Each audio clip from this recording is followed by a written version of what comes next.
que voy a sacar fotos desde atrás, pero si alguien no quiere por lo que sea, me lo dice y lo tengo en cuenta. Compara el sindicato. ¿Sí? Bueno, empezamos, ¿no? Buenas tardes.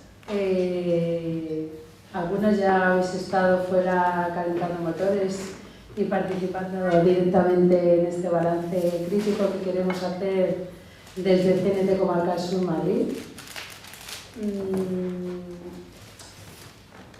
Creo que estoy rodeada de profesionales. Yo soy Yori, una madre, sencillamente, mi compañera de sindicato, y voy a pasar directamente a presentaros a las ponentes de hoy, que os cuenten un poquito y al final, si queréis, hacemos un debate y termináis también de participar y desahogaros con esos post-it chulones que habéis puesto al principio.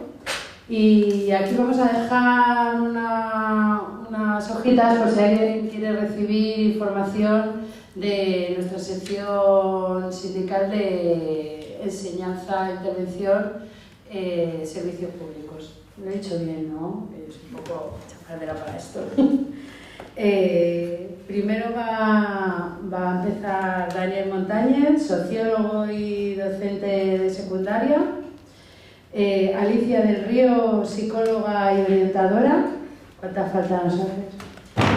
Y Mario Aragón, educador social.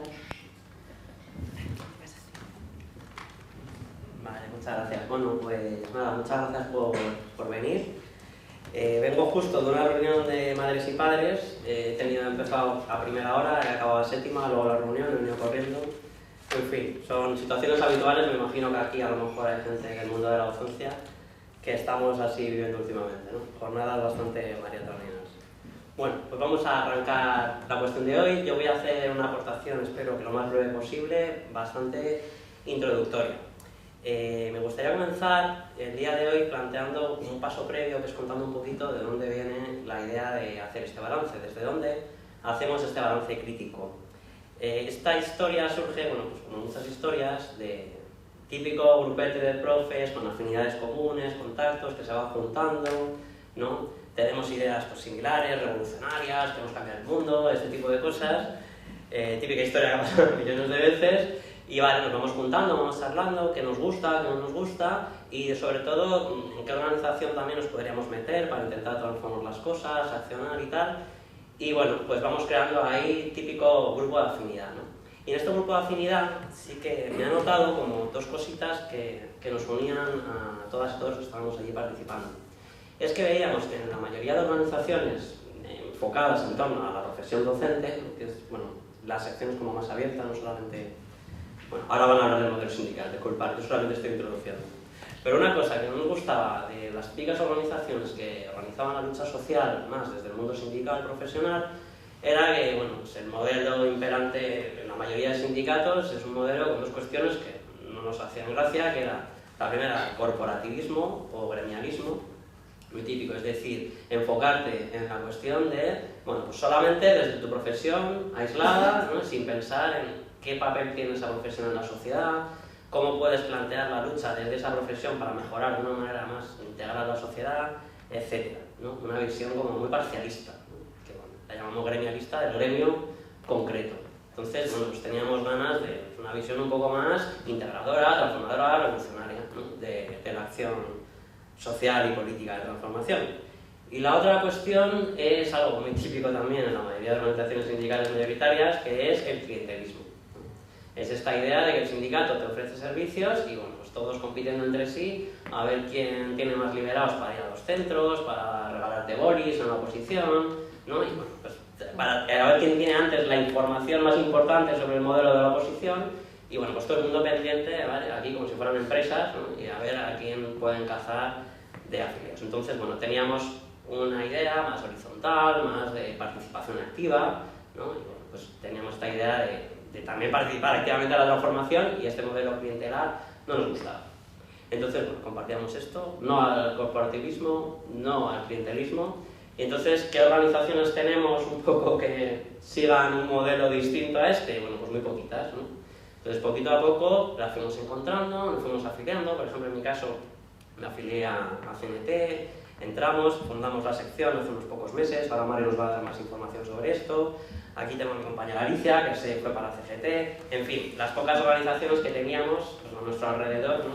Que tenían un modelo diferente. Ahora, aunque nos fuimos acercando a diferentes organizaciones, nos mantuvimos como grupo. Y lo mantuvimos como grupo sobre todo porque seguíamos quedando y planteando esta idea de hacer un balance crítico, aunque a lo mejor estemos en diferentes organizaciones, continuar con esa tarea, ¿no? Entonces estuvimos participando muy activamente en un curso de traficantes de sueños, muy chulo, se llamó ¿Qué pasa con la pública? De hecho tiene los materiales subidos a internet, tuvo varias sesiones muy interesantes con diferentes análisis pues, del modelo bilingüe, el modelo de la segregación, de la meritocracia, no sé qué, hay varias sesiones que ahora muy recomendables, están todas en abierto en la página de traficantes de sueños de este grupo. Y nada, y bueno, nos pusimos un nombrecito que es CATE, creo que fue como un poco una broma, ¿no? El CATE es como el suspenso, como decíamos antiguamente un CATE, ¿no? Y era Colectivo Población Transformadora de Educación, ¿no? Sí, vale. Creemos recordar. Bueno, pues este grupete es inactivo, somos pocas, pero bueno, está bastante chulo y continuamos esta tarea. De hecho, nos reunimos cada cierto tiempo y continuamos esta tarea de investigación, de balance, etcétera. Claro, ¿y por qué hacemos esto? Porque notábamos que queríamos dar como un poco una orientación a todo lo que nos pasa y todo lo que sufrimos en el sistema público de enseñanza. Siempre que planteamos luchas, etcétera, ahora estamos en miles de campañas, ¿no? Pues por un lado te bombardean que las horas, que los comedores, que no sé qué, que no sé cuántos, muchísima información y queríamos darle algo más de empaque y orientación y decir, vale, ¿cómo nos podemos orientar de manera general en todo este batiburrillo de información que nos deja un poco en parálisis, ¿no? O sea, que hay docentes, me imagino que habéis vivido la típica situación de salir al café y quejas, es que las horas, es que las ratios, es que no sé qué, es que no sé cuántos, y luego venga, a la vuelta, que suena el timbre, ¿no? Entonces parece que sí, que hay muchísima información, muchísima queja, pero luego a nivel de acción cuesta muchísimo meterlo. Entonces, bueno, pues la idea de hacer un balance también es dar un poco de orientación y poder organizar esta información y tener más claridad sobre cuáles son los fundamentos y los orígenes de todo esto que nos está afectando día a día.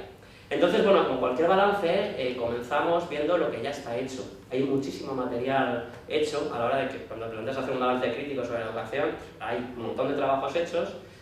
Y bueno, el otro día me senté y se me ocurrió como organizarlos como de una manera así un poco pedagógica y sintética en 3 grandes grupos, ¿vale?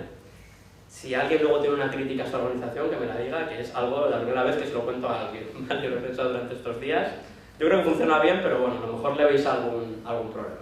Mirad, veo un primer gran grupo de trabajos que vienen del mundo sindical, investigaciones que vienen del mundo sindical, especialmente de sindicatos mayoritarios, que cuentan con más recursos, más acceso a información, porque ya sabéis que la información muchas veces no es transparente, ¿no?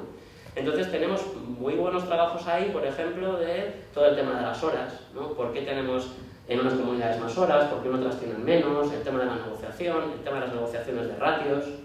Entonces hay bastante información interesante, ¿vale? Esto es un corpus de información interesante, pero bastante parcial. Y además muy gremialista, ¿no?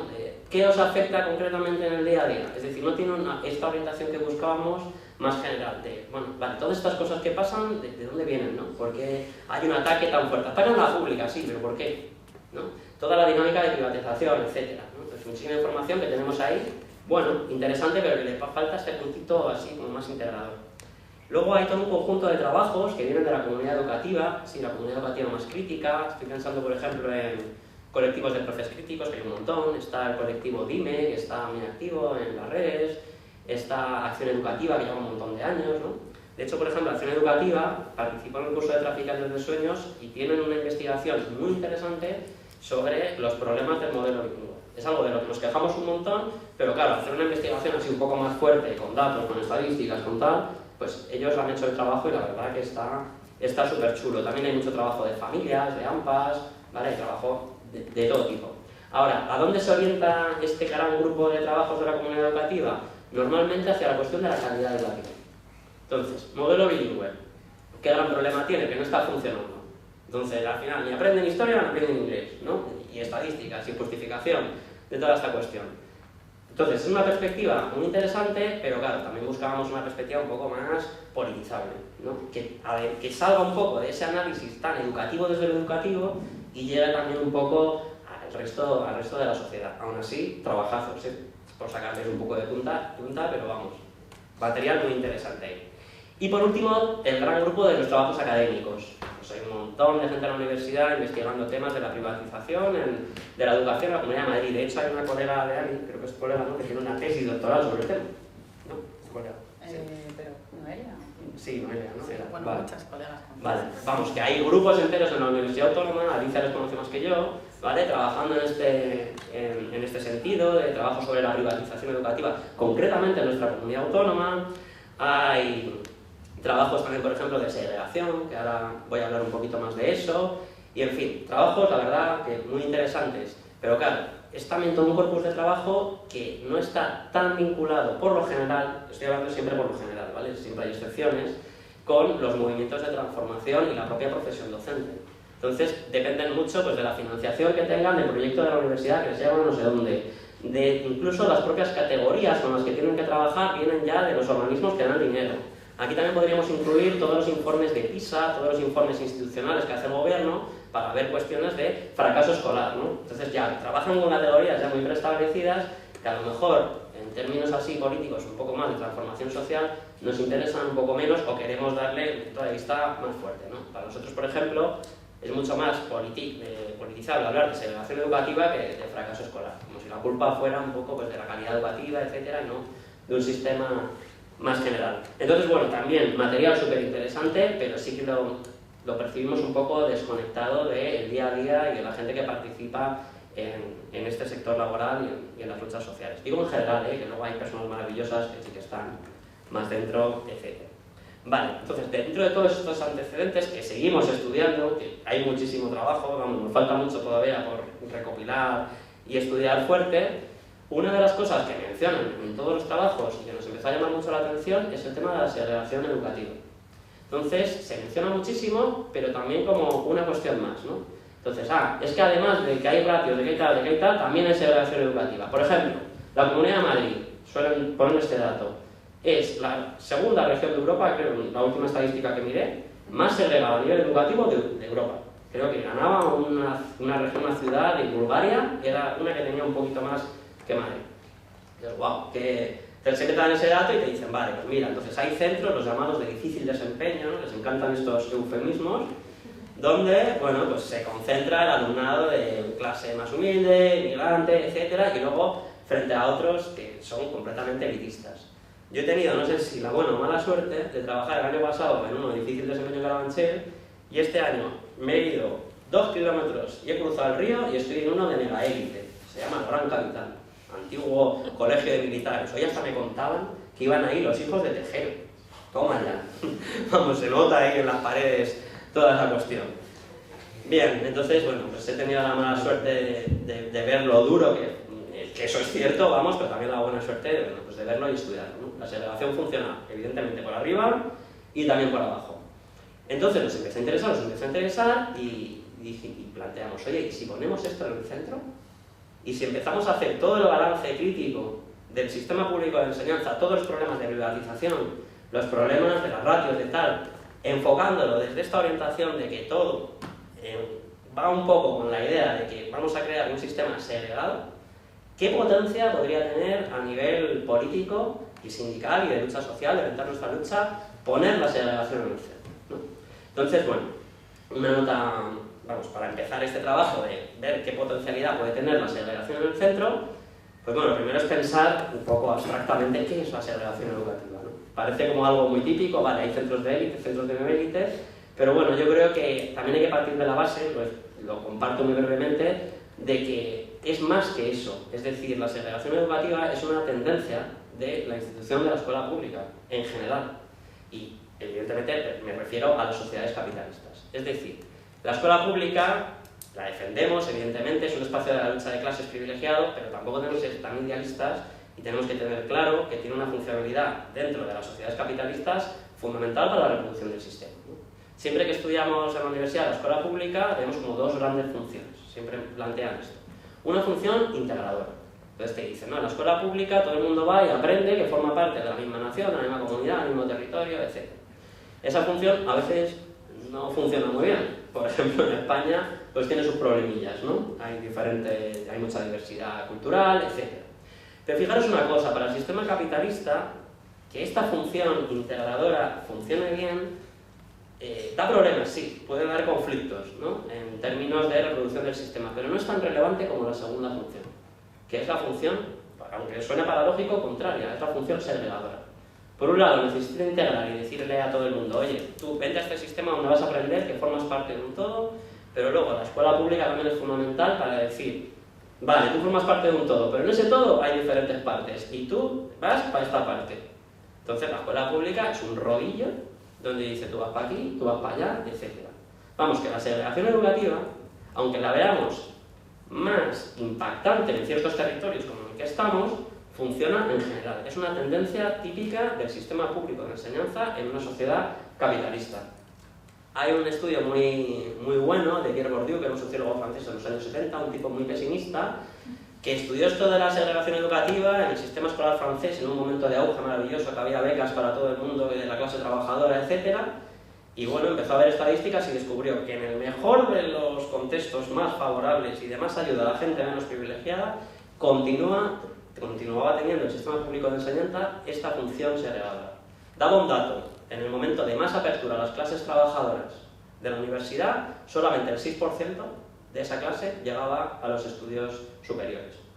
Entonces, bueno, empezaba a hacer toda una reflexión y decía, es que el propio modelo de éxito educativo privilegia la cultura de las clases altas. Y planteó en un libro muy bonito, que os lo recomiendo si no lo conocéis, que se llama Los herederos, toda una serie de hipótesis sobre cómo esta segregación es un pilar fundamental de las sociedades capitalistas a través del sistema público de enseñanza. Ahora, ¿qué pasa? Este señor era muy pesimista y entonces, pues bueno, nos dejaba un poco en parálisis, ¿no? Vale, entonces, si esto es una tendencia general, pues ya olvidémonos de luchar en este espacio. Y no, todo lo contrario. El grupete este, pues lo montamos pensando que es un espacio privilegiado de la lucha de clases y con que tenga esa tendencia ha habido un montón de movimientos históricos que a través de luchas de todo tipo han revertido un poco la situación.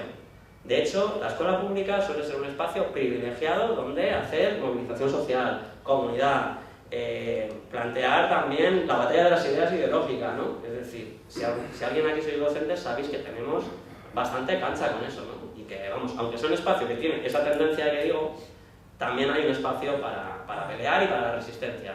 Y además también para que esa resistencia sirva para una lucha revolucionaria más general, ¿vale? Y que participe pues, en una lucha más general. Bien, entonces, ya como habiendo hecho este resumen un poco de la segregación en general, lo que nos encontramos es ya en nuestro contexto una segregación exacerbada, ¿no? Exacerbada, bueno, pues por nuestra propia historia política de la Comunidad de Madrid, por los gobiernos de derecha, etc. Bien, entonces voy a terminar con esto porque, claro, ¿a dónde nos lleva toda esta reflexión? Nos lleva a que si tenemos ya un marco claro de que es potente pensar la segregación educativa, pues tenemos que ver cómo luchar contra ella. Y cómo luchar contra ella es entender cómo funcionan sus mecanismos concretos, que eso ya va a ser aquí la compañera Alicia la que nos lo va a contar, ¿vale? Pero os quería dejar con un par de ideas, entendiendo de por qué vemos esta potencialidad en poner la segregación en el centro. La primera, porque si ponemos la lucha contra la segregación en el centro, involucramos a toda la sociedad. Es decir, estamos mandando un mensaje de que, vale, es nuestra lucha sindical, concreta, de nuestra profesión, pero conecta muchísimo con las condiciones, especialmente de la clase trabajadora y más jodida, de nuestra sociedad. Entonces, pues lo vemos que tiene un potencial político muy fuerte. Ahora mismo la campaña más fuerte que tenemos es la de rebajar las horas lectivas. Bueno, pues eso, su capacidad de conexión con la sociedad es un poco menor y más sabiendo todos los prejuicios que hay con el tema de que tenemos muchas vacaciones y toda esta cosa, ¿no? Los profesores, que trabajamos poco y todos esos estereotipos, ¿vale? Entonces lo vemos como que tiene bastante potencial en términos de unir masa más allá de nuestro propio gremio.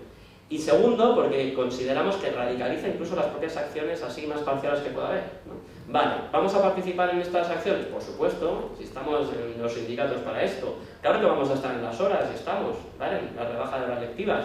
Pero ¿cómo vamos a participar ahí? Bueno, diciendo, es que la rebaja de las lectivas, tirando línea y decir, oye, esto nos permite luchar contra la segregación, que es el gran problema que tenemos aquí. ¿Cómo nos permite luchar contra la segregación? Bueno, pues 2 horitas menos de lectivas a la semana no va a implicar que trabajemos esas 2 horas menos, sino que tengamos menos alumnado y podamos dedicar esas 2 horas a trabajar mejor con lo que ya tenemos. Y especialmente en centros donde pues hay unas condiciones muy jodidas y necesitamos ese tiempo, ¿vale? Para atender mejor. Es que estamos hablando de que a lo mejor hay personas docentes que se quitan 60 alumnos, ¿vale? Es muchísimo el tiempo que le puedes dedicar luego a la gente que tiene dificultades, y también tu propia acción, tu involucración en el centro, tu contacto con el resto de profesores, ¿no? Al estar también menos quemado, la energía que pones. Entonces, bueno, pues eso, consideramos que es un horizonte de lucha que nos permite aglutinar y tener una visión más integral de transformación, pero también que puede radicalizar incluso a nivel táctico ciertas campañas más parciales en las que podamos ir participando, que evidentemente pues tenemos que estar ahí, ¿vale? Entonces, bueno, pues lo dejaría con estas 2 ideas, y ahora vamos a escuchar a Alicia. ¿Y por qué Alicia va a presentar el tema de los mecanismos? Bueno, ella sabe un montón de los mecanismos de segregación más concretos que funcionan en la Comunidad de Madrid, pero es que además ella es orientadora, como han comentado. Yo lo he comentado el otro día, que tienen una posición privilegiada para ver esto, porque lo que nos pasa a veces a la gente del grupo docente es que estamos muy de aula. A lo mejor conocemos bastante bien a nuestro alumnado, etc. Esta gente son los mejores espías de la revolución. Estos están con un pie en el aula porque a veces tienen asignaturas, luego conocen al equipo directivo bastante bien, también incluso a la administración. Entonces, bueno, manejan información súper valiosa. Y además, pues es una compañía súper valiosa y lo hace estupendamente. Así que nada, gracias por escucharme y os dejo con ella.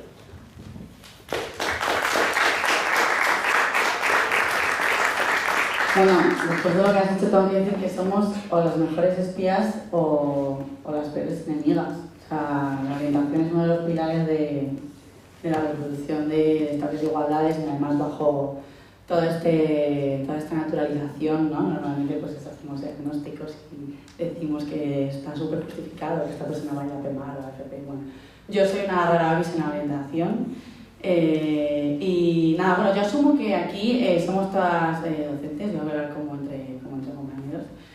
Y nada, pues sí, voy a empezar un poco con este diagnóstico que hemos hecho. La verdad que tampoco voy a ser muy exhaustiva ni nada, hemos hecho una selección de lo que queríamos contar, porque es verdad que todo es bueno, inabarcable, incluso abrumador. Y bueno, que tampoco es un diagnóstico experto que viene de la situación que vimos en las aulas, pues profes y orientadoras, ¿no? Entonces, bueno, pues es inevitable comenzar con el tema de la ausencia de plazas públicas, ¿no? Más allá de que en los nuevos desarrollos urbanísticos no se estén proyectando centros y si se esté prácticamente regalando suelo con conciertos incluidos a empresas, ¿no? para hacer concertados, pues queríamos también hablar del verdadero drama que supone para las clases trabajadoras la falta de plazas en determinadas etapas clave, ¿no? Desde la etapa de 0-3 en el infantil, ¿no? Que no hay una red de escuelas infantiles públicas suficiente. El año pasado se quedaron 8.000 peques sin plaza, ¿no? Es evidente que bueno, pues si miramos los datos del quintil de renta más bajo, pues solo están escolarizadas peques en un 23%, ¿no? Mientras que en el quintil de renta más alto pues es un 62%, ¿no? Entonces ya hay una barrera de acceso incluso en la escolarización en 0-3. Y luego pues la etapa de la formación profesional también es realmente terrible la situación. Supongo que muchas os acordaréis de las imágenes que tuvimos el año pasado y hace 2 años de familias de alumnado haciendo cola, durmiendo delante de los centros para conseguir una plaza, y se quedaron 33.000 personas sin plaza hace 2 años y 30.000 el año pasado. Esto es totalmente inexplicable, es inexplicable que no se abran centros nuevos de FP, y mientras tanto están proliferando los centros de FP privados. O sea, esto es un no parar. Este año creo que le ha dedicado mucho a este tema El Salto, este verano, no sé si sabéis de alguno de los artículos, pero bueno, pues están entrando los fondos de inversión a saco en este tema. Es una oportunidad de negocio brutal, y evidentemente no es casualidad, ¿no? O sea, todo esto enlazaba con lo que decías tú antes, Dani, que hay pues un proyecto político desde la comunidad, bueno, y desde muchos sitios, pero ahora estamos en la comunidad, ¿no? De deteriorar los servicios públicos y de dejar que se meta el capital en todos los servicios, o sea, en todas las esferas de la reproducción, ¿no? Y bueno, pues Blackstone está entrando en centros de FP, que es loco. Además es que el sistema perverso en la admisión de FP, o sea, el sistema de admisión es muy perverso, porque si miramos los tiempos, primero se abre la matrícula en la privada y además tienes que hacer una reserva de plaza y pagar ya pasta para que te reserven la plaza, después vienen las becas y mucho después viene la solicitud de plaza en la pública. Entonces, en este contexto de miedo, de no sé si me voy a quedar sin plaza, un año en blanco, no sé qué, pues se está poniendo la alfombra roja para que la gente se esfuerce al máximo en matricularse en centros privados. Además de estas becas, que es como se pretende arreglar este problema, pues es otra vez una transferencia de dinero público a instituciones privadas, ¿no? Y bueno, además, si miramos las últimas becas, pues por ejemplo, la beca que se inventaron para estudiar el bachillerato privado, pues es que serán becas a rentas de 100.000 pavos, o sea, a rentas de 100.000 pavos anuales. Imaginaos qué becas son estas, ¿no? Y bueno, entonces están entrando todos estos fondos, empresas a llevar la FP con consiguiente, pues aplicar toda esta lógica de mercado, de máxima rentabilidad, que va también en la línea de la transformación que ha sufrido la FP en los últimos años, que bueno, ha sido pues un éxito supuestamente, ¿no? Todo el mundo contento, la patronal contenta, todos los partidos contentos, y es que se ha hecho una FP pues muy a medida de la empresa, ¿no? De tener pues trabajadores muy baratos. Y bueno, el último ataque que creo que ha habido a las clases trabajadoras en esta línea es la eliminación del bachillerato presencial, que pasó justo a principios de verano, mientras estábamos todas opositando. Nocturno. El bachillerato presencial nocturno, perdón, gracias por la actualización. Que el bachillerato presencial nocturno es justo el que necesitan las clases trabajadoras, que tienen que currar mientras están estudiando, y ahora todo eso pues ha desaparecido y bueno, pues te queda el de distancia, que bueno, pues evidentemente no es la misma formación, ¿no?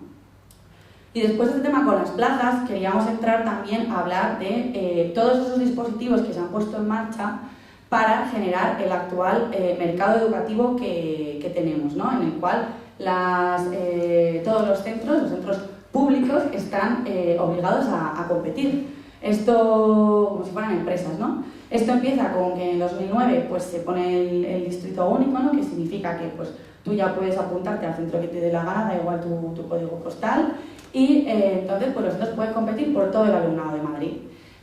A esto se suma que también se empieza a pagar a los directores un complemento por número de alumnado, como si también fuera una empresa. Y bueno, pues los centros empiezan a competir no solo por el alumnado, que también hay que recordar que estamos en un contexto de crecimiento demográfico, sino que compiten por el mejor alumnado, ¿no? Por seleccionar a los mejores. Ya no sabemos si porque quieren, pues eso, como conseguir que no les cierren líneas o porque directamente pues, quieren quitarse de en medio a determinado alumnado considerado problemático o más difícil. En este sentido, lo que se hace es que se cambian los criterios de admisión a los centros y se destina un punto en el baremo que es de libre designación del director o directora. ¿Y qué hace la dirección? Pues escoger muchos centros las notas del expediente. ¿Por qué no seleccionar al alumnado por notas? En algunos casos incluso se cogían, cuando estaba la prueba esta horrible de final de sexto de primaria, pues se cogían las notas de sexto de primaria para elegir al alumnado de primero de eso. Otro de los mecanismos que se pusieron para que los centros compitieran más es la especialización de centro, ¿no? Especializaciones curriculares que pues tú te haces Instituto de Innovación Tecnológica o Instituto Bilingüe y entonces puedes seleccionar también a tu alumnado aún más, ¿no? Los bilingües pues, tienes que tener un B1 para entrar en sección.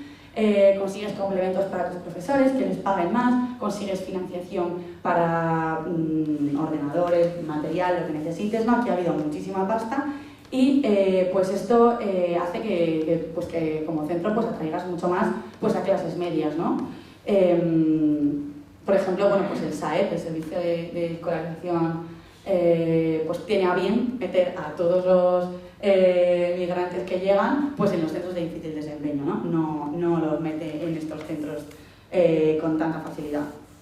Entonces, bueno, pues hay una serie de mecanismos para competir, también pues tener el bachillerato internacional, el de excelencia, diferentes sellos y cosas de estas de distintivos de calidad.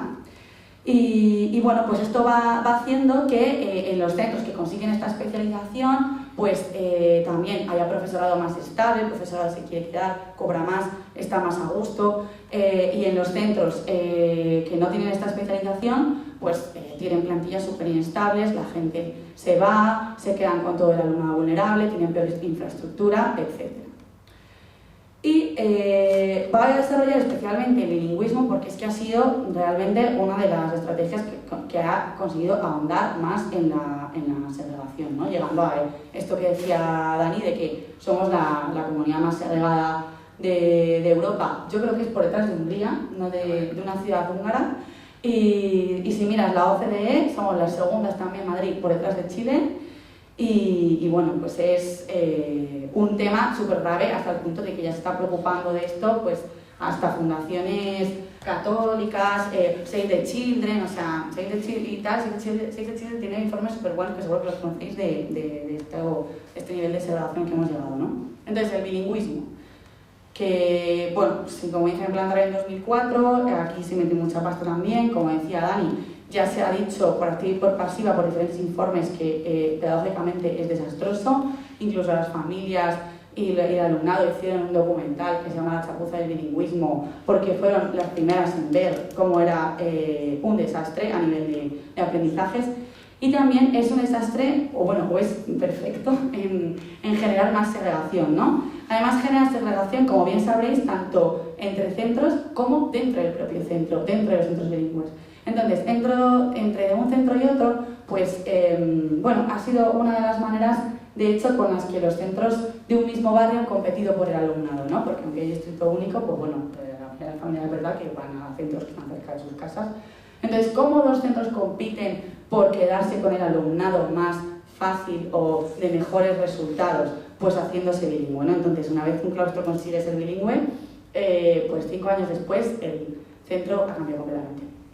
Y por su parte, los otros del barrio que no han conseguido ser bilingües, pues también se quedan con todo el alumnado vulnerable, con todo el alumnado que es migrante, con el alumnado de las clases más trabajadoras, con el alumnado de necesidades especiales, etc. Muchos centros que a lo mejor en un principio rechazaban el bilingüismo, al final lo han acabado pidiendo por el temor también a convertirse en estos centros que comúnmente también llamamos centros gueto, ¿no? Que sufren un proceso de guetificación. Y luego dentro de los centros, si habéis currado en un nuevo bilingüe, lo habréis visto, que es hasta visual, es que el primer día de clase ya lo ves, ¿no? Y pues los grupos de sección concentran alumnado más aventajado, que en el caso de los institutos ya entra con un B1, y en los grupos de programa, pues el resto del alumnado. Y pues eso, los alumnado de compensatorio, alumnado de necesidades, pues está normalmente en el grupo de programa, no están en el de sección. Así se va concentrando todo lo que conlleva más apoyos, ¿no? en las mismas clases, en las mismas aulas, en los mismos centros. Y entonces los centros, estos centros afectados por la concentración socioeconómica o centros de difícil desempeño, como decía Dani, que es la categoría que hizo la administración, pues también van concentrando a esto que decía antes del alumnado migrante según llega a nuestro país, que se llama matrícula viva, ¿no? O sea, los centros guays que tienen las plazas cubiertas, pues muy bien, se les respeta su ratio y todo el rollo, y los centros que no conseguimos llegar plazas y empezamos a 27, a 28, hablo de ratios de secundaria, perdonadme porque es lo que más, pues se nos llena, luego se nos va llenando ese cupo con todas las personas migrantes que llegan, con la cantidad de dificultades que tienen, ¿no? Y además se puede superar, por matrícula viva se puede superar en un porcentaje mayor, entonces acabamos teniendo unas ratios mucho más altas que un centro de los de especialización curricular o, los que consiguen llenar las plazas rapidito.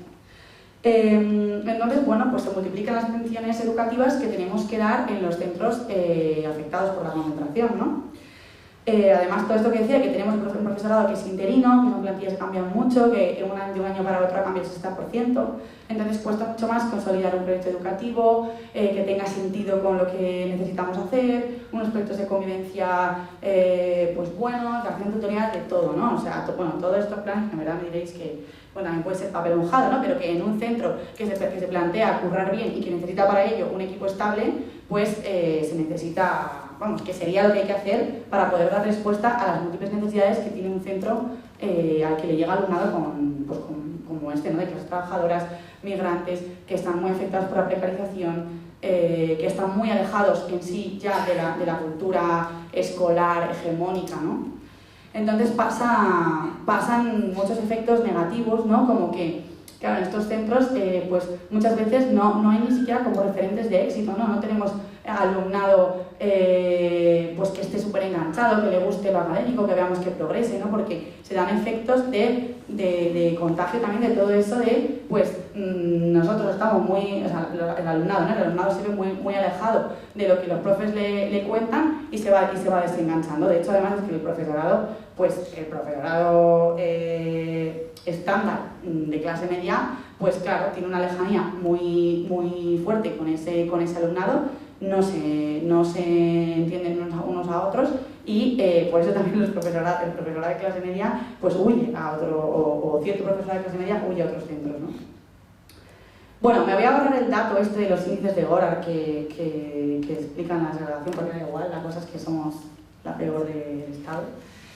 Bueno, habría que cambiar, según los datos de 2018, habría que cambiar de sitio al 41% del alumnado actual en la Comunidad de Madrid para lograr una distribución equitativa acorde con la distribución de la renta que hay en la comunidad, ¿no? O sea, un montón de gente.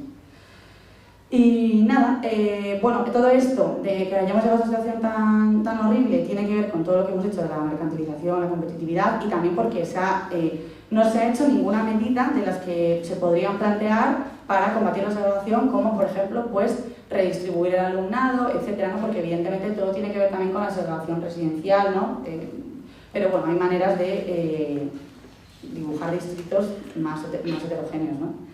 Y lo único que se ha hecho desde la administración, como decía Dani, los centros de difícil desempeño, que es una lista que se hizo en el año 2007, que nunca se ha renovado, que no implica nada, no implica que tengas mayores recursos, no implica... o sea, lo único que implica es que si estás en un concurso de traslado de funcionarios, algo que yo todavía no he tratado por ser interina, resulta que te dan unos puntitos para el concurso. Es decir, se anima a que vengan a dar docencia, pero solo un rato, ¿eh? Te damos unos puntos y luego ya te vas a donde tú quieras a estabilizarte tranquilamente en otro sitio un poquito mejor. Vamos, que hace más daño que ayuda. Vale, entonces, después de esto también queríamos darle un lugar especial al tema de la escolarización del alumnado migrante, esto que decíamos de esta matrícula viva, estas personas que llegan pues en medio del curso o al inicio, pero que vienen de otro sistema educativo distinto, porque es realmente una situación dramática que tiene totalmente que ver con todo este enfoque de clase que le queríamos dar y porque tienen una serie de obstáculos que ya es de pues, racismo institucional la situación. La escolarización del alumnado migrante, pues bueno, si tienen un desconocimiento del español, hay unas escasas aulas de enlace, tal, pero es que si tú hablas español, pues ala, directamente a escolarizarte sin paños calientes, no sé cómo decirlo, de golpe, ¿no? Y entonces no tienen ningún apoyo en la transición. Esto lo ha señalado ya hasta la OCDE, en esos estudios que decías que cogen los resultados de PISA y empiezan a correlacionar con un montonazo de variables, pues dicen, oye, es que la gente migrante, además, bueno, según lo mide la OCDE, ellos también incluyen a todo tipo de migrantes, incluso de segunda generación, pero que es que no tienen apoyos en la transición y por eso también correlaciona tanto con tasa de abandono escolar, con repetición y con vías segregadas, con itinerarios de menor valor, etc. Entonces, esto, yo lo que he visto además es que depende bastante arbitrariamente de inspección. Entonces, hay zonas que según el inspector te escolarizan un año por debajo y zonas que te escolarizan por año en la que te toque. Pues a ver 0 de la ESO porque tienes 15. Y bueno, por no hablar de que cuando tienes la suerte de que te hacen los exámenes para ver si te escolarizan un año por debajo, esos exámenes pues suelen ser un proceso súper violento. A mí me ha tocado en algunos centros verlo y es como, ahora venga, un examen de lengua, otra de matemáticas, venga, termina los chavos, no sé qué. A veces ni los pueden entender porque evidentemente en cada sitio se habla, vamos, que la jerga matemática es distinta aquí que en Ecuador, o la jerga de la lingüística, o como se diga. Entonces, pues son unos procesos muy violentos y de repente estás en una clase, no entiendes nada y bueno, pues nada, pues ya aprenderá ¿Y qué suele pasar? Pues que se desenganchan, que se desmotivan, que muchos faltan y ya, bueno, se asume que van a repetir, por supuesto. Pero es que cuando ya encima son ausentistas, ya apaga y vámonos, esa gente ya no es recuperable, porque aunque encima tú plantees como orientadora a ver si le puedes conseguir un apoyo de COMPE, un apoyo de diversificación, no, porque son absentistas y aquí los recursos son escasos y para los que sean buenos alumnos. Este absentista, no. Bueno, esto es un drama. Y bueno, por supuesto también el obstáculo que estuvimos trabajando el año pasado también desde CATE, que resulta que si tú tienes 18 años y no tienes o sea, tu tarjeta, tu situación de papel regularizada, que en concreto es el TIE, ¿no? Todo esto, la tarjeta esta, pues se te puede negar el título. Y hay gente que se ha quedado sin título de bachillerato, de la ESO o de FP. Este año en mi centro yo me he encontrado pues, que una alumna está repitiendo formación profesional básica porque no le dieron el título. Esto es muy fuerte. Y ha quedado a buena voluntad del inspector de turno en cada zona. Racismo institucional, como decíamos al inicio. ¿Qué tal voy de tiempo? No muy mal. Vale, entonces, para seguir, queríamos también, como que lo que hemos dicho ahora ha sido sobre todo como mecanismos que tienen mucho que ver con cómo la administración opera, ¿no? Y los que vienen ahora, quizá, aunque tenga que ver con la legislación y cómo está montado el sistema, también tienen que ver un poco con la cultura docente. Y creemos que también implicarían una transformación de estas prácticas, de estas culturas para abordarlos, ¿no? Pero bueno, no queríamos dejar también de contarlos aquí y que también es tarea sindical. Entonces, bueno, todo esto de la segregación que venimos diciendo también se da dentro de los centros, además de con el bilingüismo, con otros mecanismos. Esta segregación se llama estratificación desde los trabajos académicos. Y bueno, es un mecanismo que es como una dominación súper invisible y que muchas veces está súper justificada, las orientadoras lo justificamos un montón. Y bueno, y es reproducción de clase pura y dura, ¿no? ¿A qué me estoy refiriendo? Al itinerario de diversificación, antes de PEMAR, al itinerario de cuarto de aplicadas y cuarto de académicas, a la formación profesional básica. Todo esto que correlaciona totalmente, si lo miras, midiéndolo por nivel de renta, como hay estudios, o midiéndolo por el nivel instructivo, el capital instructivo de la madre, que es lo que más predice al final, pues en el día a día se maquilla con enfoques meritocráticos, individuales, ¿no? O sea, está totalmente fuera un análisis de clase y todo está justificadísimo. Cuanto más prematuramente se segrega al alumnado, dicho también por la OCDE, las desigualdades se reproducen en mayor medida. Entonces tendríamos que abogar por una mayor comprensividad que se llama también en lo académico, que es pues, que la gente esté junta en entornos heterogéneos, justo todo lo contrario al enfoque de la segregación, ¿no? Y es que bueno, me hace una gracia porque, por ejemplo, tú tienes las instrucciones de FPB y te dice, bueno, hay que cuidar que no se derive a FPB al alumnado de nivel socioeconómico bajo. Es como, pero es que es el que derivamos, o sea, sin ningún tipo de reflexión. Y luego también, unido a esto, que realmente es un poco como el mismo tema, es el modelo de atención a la diversidad, ¿no? Que también tiene que ver mucho con las ratios que comentábamos. O sea, bueno, también es atención a la diversidad, diver y tal, ¿no? O sea, la diversificación, lo demás, pero en concreto cuando la administración nos da recursos porque tenemos un perfil de alumnado que se considera vulnerable, que te dan un técnico de intervención social, o bueno, mira, ese podría ser tú, bueno, no, tú educado. Nos dan PTs porque tenemos iniciativas especiales, AL, profesores de compensatoria, pues todo eso, incluso el profesor de diver, se puede utilizar de una forma que sea segregadora o se puede utilizar de una forma que sea inclusiva, o no sé qué término vamos a utilizar para lo que no es segregador. Yo digo inclusiva porque en orientación se usa mucho esta palabra. Entonces, estos apoyos se pueden prestar dentro del aula y hay centros que así lo hacen y tenemos la autonomía pedagógica necesaria para hacerlos. Se puede hacer ciber dentro del aula sin segregar, se puede hacer COMPE dentro del aula sin segregar. Yo creo que tenemos que caminar hacia ahí, pero por supuesto con las ratios locas que tenemos ahora mismo, con las horas lectivas que nos ahogan, pues como para plantearte todas estas fórmulas de codocencia, ¿no? No nos caben en el imaginario. Y es que recibir apoyos de compensatoria, que la compensatoria, para los que no lo sepáis, empieza en tercero de primaria. O sea, en tercero de primaria se está sacando a chavales del aula, que son clases trabajadoras, personas gitanas, personas migrantes, a estar 10 horas absolutamente segregados, porque supuestamente tienen un desfase de 2 años.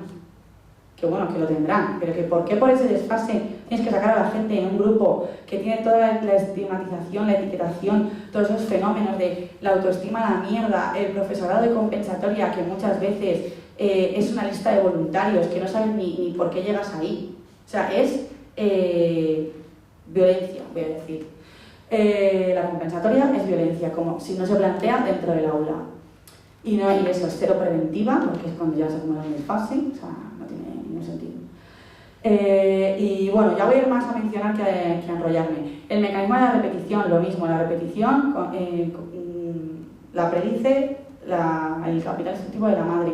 ¿Cómo puede ser que ya las tasas de repetición sean altas en primaria y que repitan justo este tipo de alumnado y que ya lleguen a primero de la ESO con un proceso de desafección, de desenganche? O sea, todos los estudios que han investigado el fracaso escolar, aunque a Dani no le guste el término, cuando han sido cualitativos y han preguntado a los chavales hacen el mismo diagnóstico. Es un proceso de desvinculación afectiva, de no sentirte parte, de que te hayan castigado unas cuantas veces, de que te hayan expulsado, de que te hayan dicho que no vales para estar en la clase normal, ¿no? Todo esto de que, pues, yo doy la clase para el alumno medio y la gente que no es el alumno medio, pues me sobra y que lo lleve la PT, que lo lleve la Compel, que yo qué sé, que yo no lo llevo.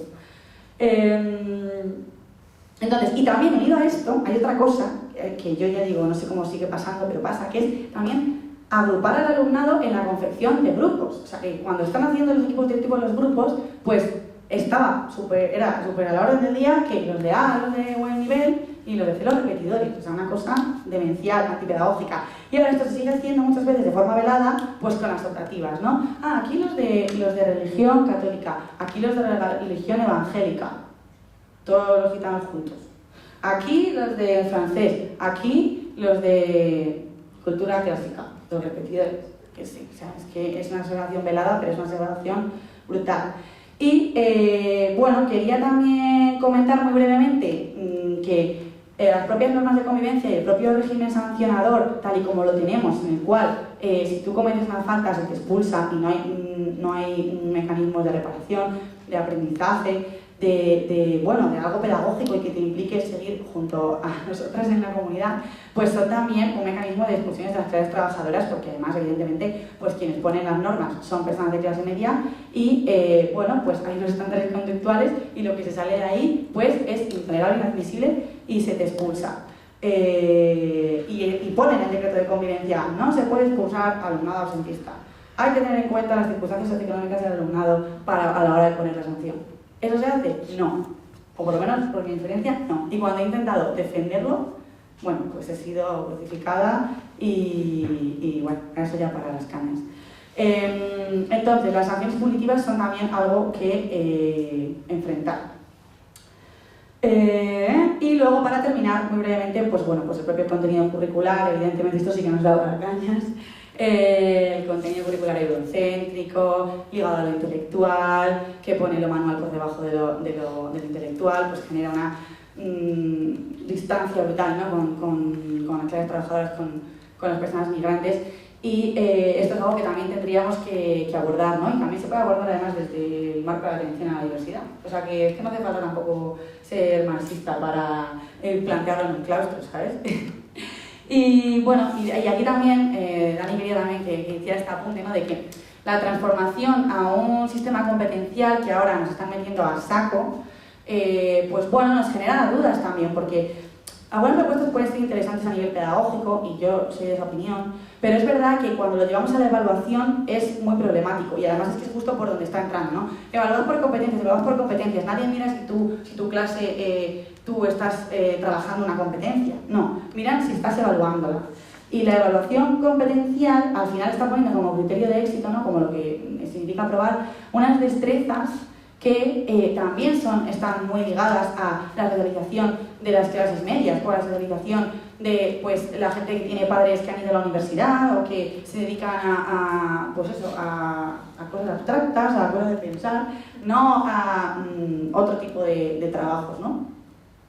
Y bueno, entonces eso nos parece bastante problemático y pensamos que puede funcionar como como sistema de profundizar en la segregación también, ¿no? Y además de una manera muy camuflada y muy, ¡ay, qué bonito las competencias! Y nada, bueno, con esto lo dejo, creo que me ha ajustado el tiempo. Y bueno, que evidentemente yo me he perdido el diagnóstico de antes, que también tenía DP llegado tarde, pero seguro que en el diagnóstico habéis contado estas cosas y más. Así que, bueno, ahora en el debate nos escuchamos. Y ahora para ti.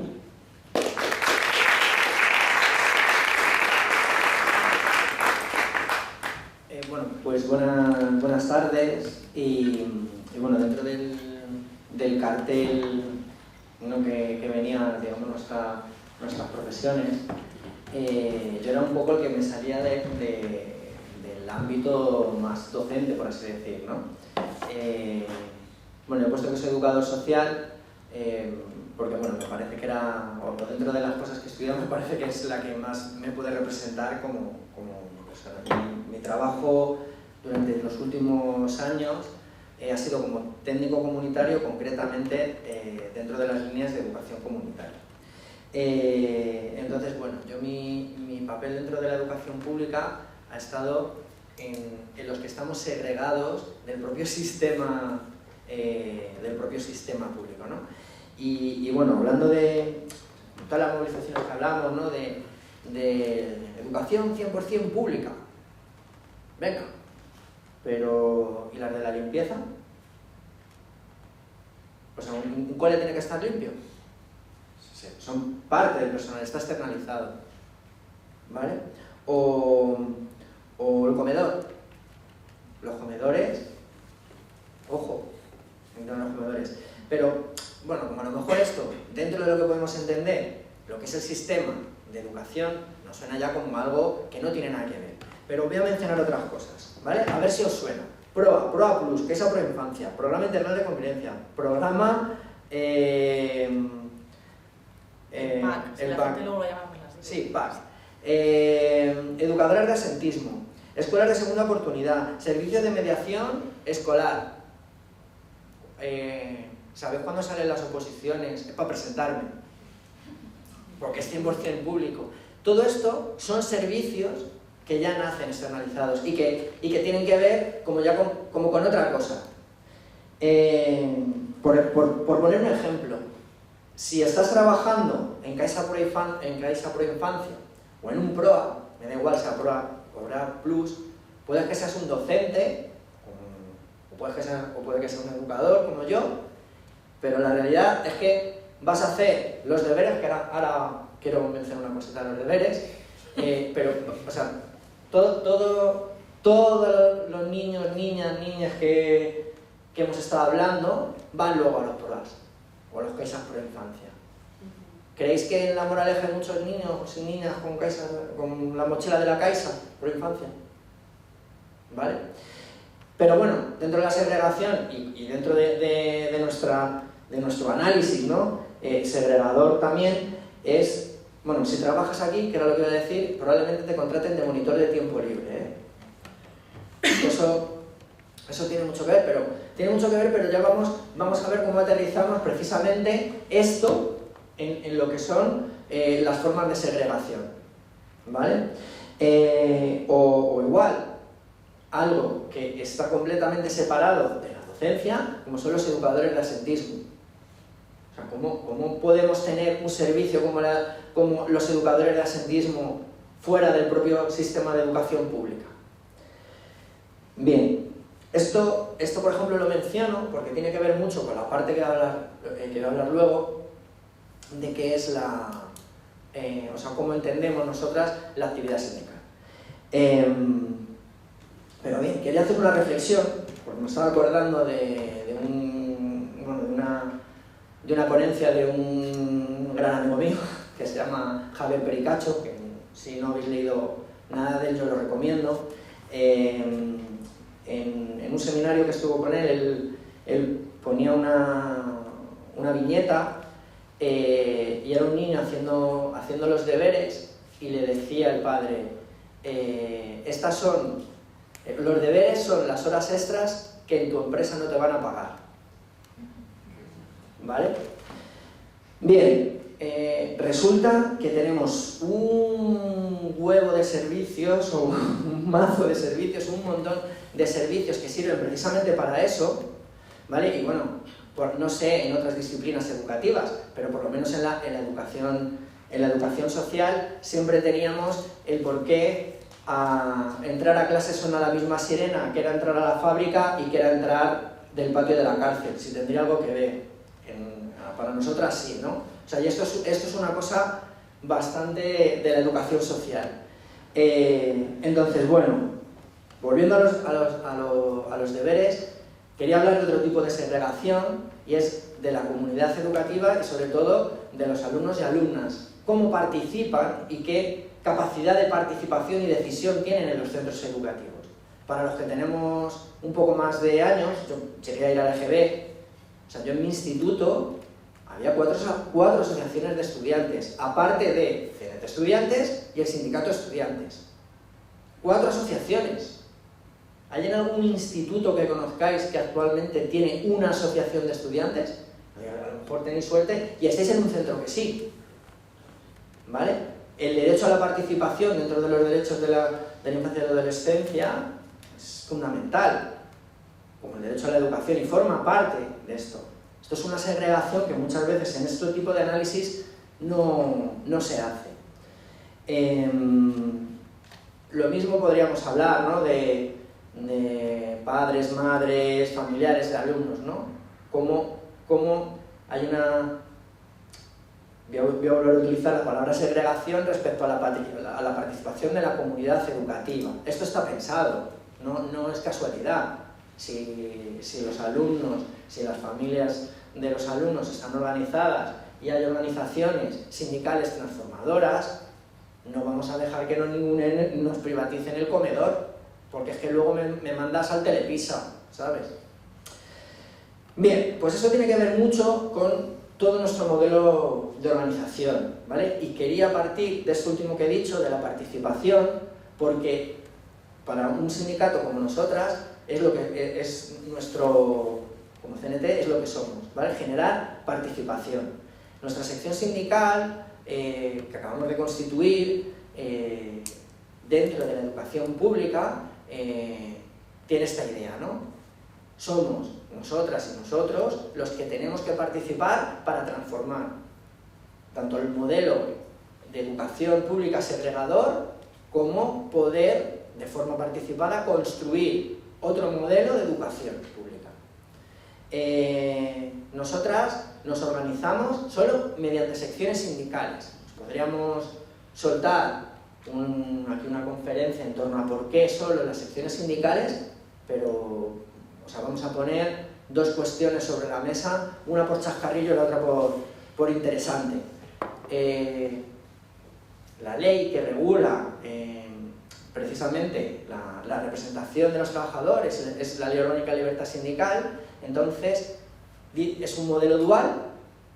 La primera parte de este modelo dual sería por los comités de empresa y el otro las secciones sindicales. Nosotros solo nos organizamos en esa partecita, en secciones sindicales, porque dice la legislación que es la propia organización sindical la que organiza cómo es la sección sindical. Eso es muy importante porque a nosotros nos deja salir en muchos aspectos de la propia docencia, como, bueno, a priori dentro de nuestra sección sindical estaría el personal no docente o personas que trabajan quizá en este tipo de proyectos. Pero además, como se puede organizar de diferentes formas, nosotras de primera, nuestra idea, aunque tengamos ya un paraguas organizativo, que es la sección sindical en la Consejería de Educación, es organizar secciones sindicales de centro. ¿Por qué? Porque ahí es donde podemos trabajar realmente a nivel transformador, entendiendo el sindicato también como una herramienta pedagógica. Más allá del concepto de clase, vamos a utilizar otras estrategias, ¿no?, más interseccionales para poder hacer diagnóstico y poder transformar, tanto en nuestra propia práctica educativa, y me da igual ya el ámbito, seamos docentes, seamos una orientadora, seamos un educador social que entra a hacer un taller de sexualidad, me da igual. O sea, poder en ese centro de trabajo tener la coordinación necesaria para poder transformar al menos ese centro educativo, hasta que podamos tener más capacidad transformadora. La parte que decía de chascarrillo, que es que esto no sé si lo sabéis, cuando España ya es un país democrático de tomo y lomo, porque bueno, aquello de 40 años de dictadura no pasó en este país, y ahora que estamos con la amnistía, allí se puede amnistiar a torturadores, pero bueno, somos ya un país democrático con sello. Bueno, pues va el Estado español a intentar entrar en la OIT, que revolucionario transformador, tampoco tiene nada, y no le dejan entrar porque los comités de empresa le dice, la OIT, he escogido el sindicato vertical y lo has transformado, le has cambiado el nombre y es el comité de empresa. Y le obligan a añadir las secciones sindicales. ¿Vale? Esto como chascarrillo, porque tiene que ver mucho también con el modelo de participación sindical. ¿Vale? Nosotras huimos porque lo que queremos es que haya participación de la comunidad educativa dentro de los centros y dentro de nuestra propia sección sindical. A nivel comunidad educativa, y esto es por una cuestión sobre todo legislativa, nosotras cogeríamos la parte que es trabajador de ese centro educativo o de este contexto, pues, de la educación pública, ¿vale? ¿Cómo seguimos haciendo nosotros sindicato? Como hemos hecho en la primera parte. No entendemos que podamos hacer procesos de transformación, igual de nuestras propias condiciones laborales o de la educación, del modelo educativo, sin participación. Nosotras, nuestra estrategia es empujar precisamente en ese sentido. Nosotras no vamos a participar de mesas sectoriales, así de primer momento, o sea, no nos va a llamar nunca la administración, aunque tuviéramos ahora mismo. Lo más que podemos es forzar o empujar otros modelos de políticas y ver que somos capaces de sostenerlas.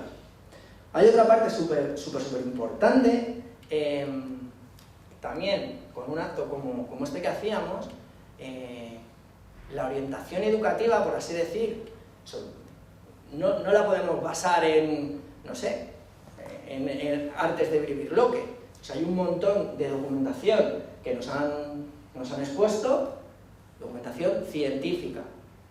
Hay una desconexión total entre la ciencia, la investigación y la política educativa. Esto no es casual, porque aquí lo que manda es la pasta, que es aprueba infancia, aprueba. Luego, si queréis, podemos hablar un poquito del tercer sector, pero esto es todo por la pasta, no por ni siquiera calidad educativa.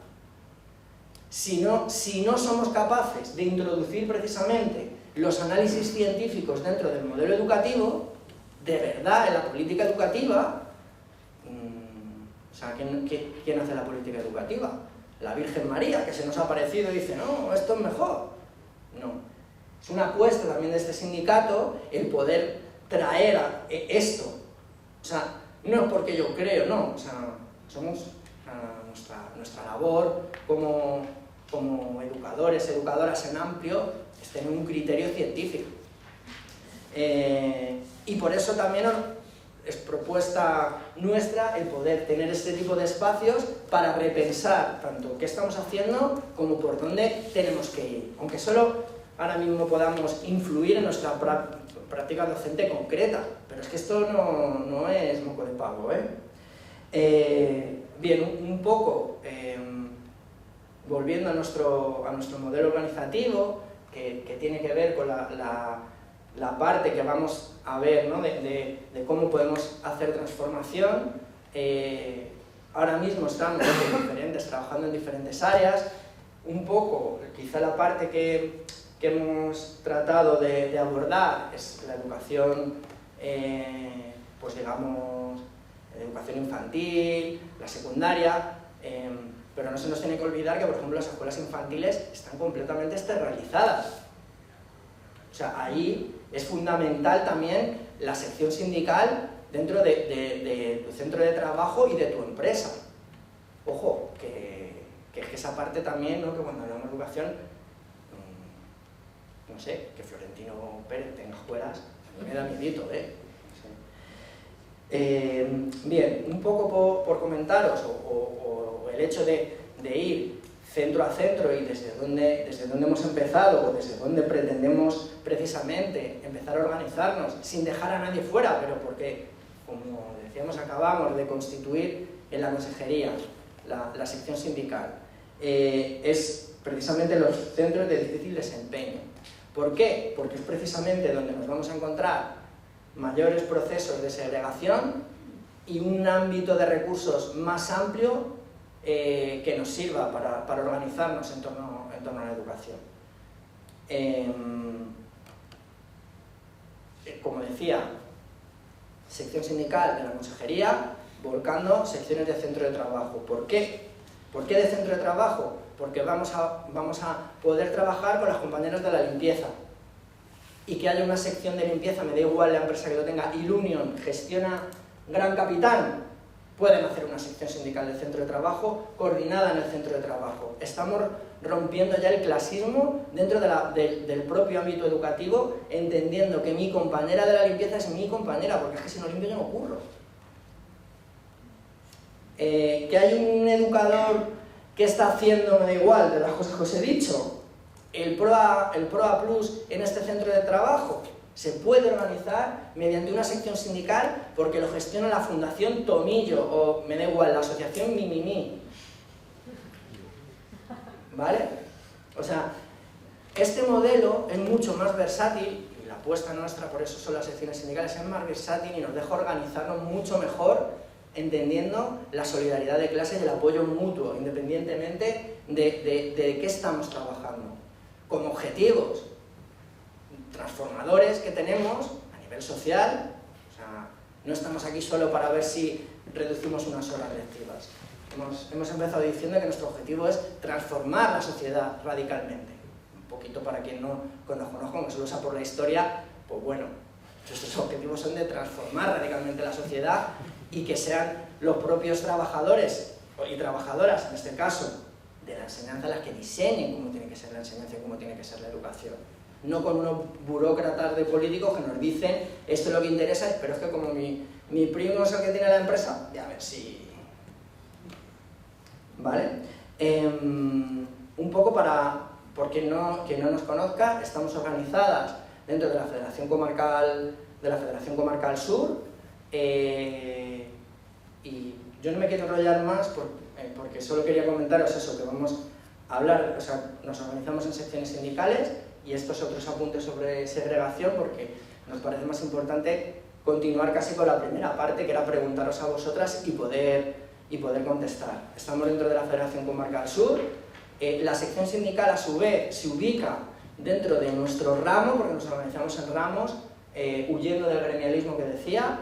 Nuestro ramo concreto es enseñanza e intervención social, que es más amplio, y ahí tenemos diferentes secciones sindicales de la enseñanza e intervención social, pues como puede ser la coordinadora de escuelas de música, o la sección sindical en La Rueca, o en gabinete, no sé, da igual, cualquier otra sección sindical que tengamos, ¿vale? Que también coordinamos esta actividad en amplio, ¿no? Yo me iba a quedar aquí porque tampoco veníamos a soltaros como una chapa de qué vuelo hacemos en CNT, pero sí que nos parecía importante en este acto contaros un poquito de nuestro modelo y por qué creemos que esta parte nos puede servir para romper con la segregación. Nosotras creemos, y con eso termino, que la única forma de acabar con la segregación escolar y sobre todo de hacer una educación transformadora es con la participación de las trabajadoras y de la comunidad educativa, creando estrategias concretas para eso. La nuestra parte vamos a partir de aquí y seguiremos avanzando según nuestras capacidades y sobre todo, como somos de participación, no de servicios, según la participación de las compañeras y compañeros y desde que tiraremos.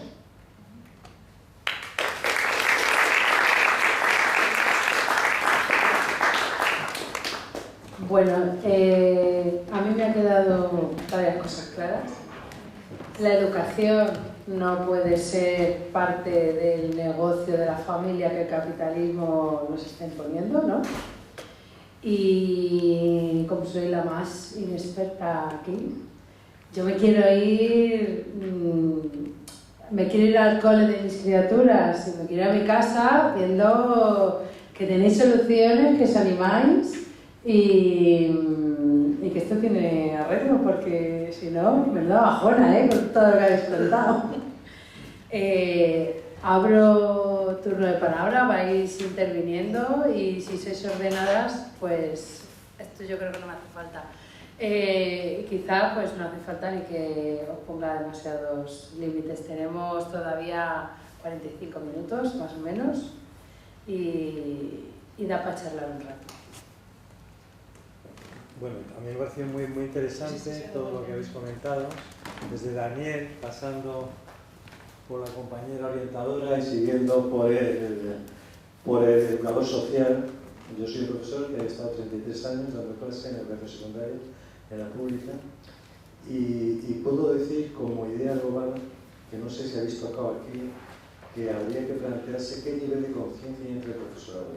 Es decir, yo creo que lo de lo sindical y tal está bien, pero es como desde fuera, pero desde dentro hay esa conciencia, ese conocimiento y ese sentimiento que algo tiene que cambiar, no se tiene claro. Yo creo que, no sé si es aburguesamiento, el tema de clases, esta terminología y tal, pero yo creo que hay una falta de conciencia. De cuando yo empecé ahora, creo que hay un tipo de profesor que yo creo que está un poco salvándose a sí mismo, en el sentido de que igual tiene trabajo, y pasar por pasar tiene pasar asegurado. Yo creo que el concepto de funcionario es el más bonito de todos. Es el concepto de la independencia profesional, de que te comprometes con una sociedad para crear una sociedad tal vez igualitaria, no segregada, y ese concepto no está difundido. Es decir, falta una toma de conciencia colectiva muy seria dentro del propio profesorado que lleve al cambio. Ese modelo tiene que pasar por difundir por qué se ha llegado a esta situación. Y eso se ha llegado a esta situación, no lo habéis comentado, me parece importantísimo, a través de las crisis. Y esas crisis están inducidas por un modelo neoliberal preestablecido, Milton Friedman y demás familia. Y todo eso hay que empezar a verbalizarlo, a dejarlo muy clarito, porque si no, no sabemos de dónde venimos. Y al no saber de dónde venimos, podemos confundir y ver lo inmediato como la causa del problema. Y es un problema estructural, perfectamente definido. Hay un modelo de cambio que aprovecha la crisis financiera del 2008 y la crisis de la pandemia 2020, 21, 22, puntos suspensivos, que están utilizando lo público para una privatización encubierta. ¿Y esa privatización encubierta en qué consiste? Pues básicamente consiste en cambiar del centro a empresa, de profesor a animador, de director a gestor y de alumno a resultados. Lo habéis comentado, sí que alguna vez habéis comentado, resultados positivos o negativos al ente. Eso hay que empezar a situarlo, porque si no, no sabemos. ¿Y eso qué lleva? Pues está llevando a una sociedad efectivamente segregada, peceras, se puede llamar casi estamental, porque eso no va a tener comunicación, y se está creando desde ahora. Que cuando estudias historia, pues dices tú, efectivamente, hay lo que se llama la pirámide social. Los siervos, los artesanos, los campesinos abajo. Luego está la nobleza baja, la nobleza alta, etc. No, es que ahora se está creando una nueva estructura social a lo bestia y nadie dice nada, porque no hemos analizado las causas. Y las causas hay que verbalizarlas y hacerlas partícipe a los cuatro vientos, con una claridad y estructura nítida. Toda externalización es un proceso que se llama privatización endógena, dentro de la propia estructura, que además lleva a la privatización exógena, que llevará a la privatización total. Solo en Madrid, el 40% de la población ya asiste, no universitaria, a la escuela privada y concertada. No existe prácticamente en ningún otro sitio occidental, incluso no occidental, de la OCDE. Es decir, estamos realmente en un problemón de órgano y no pasa nada, porque no hay conciencia, porque no conocemos el problema, porque no están analizadas las causas y no está concienciado. ¿Quién tiene que concienciarse? Los sindicatos. Yo es que cada vez creo menos en los sindicatos, aunque estamos aquí en un sindicato. Yo creo más en la conciencia del propio trabajador, del propio profesor, que creo que no sabemos muy bien dónde está cada vez. Los nuevos, claro, está inducido. Los nuevos cada vez menos. ¿Por qué?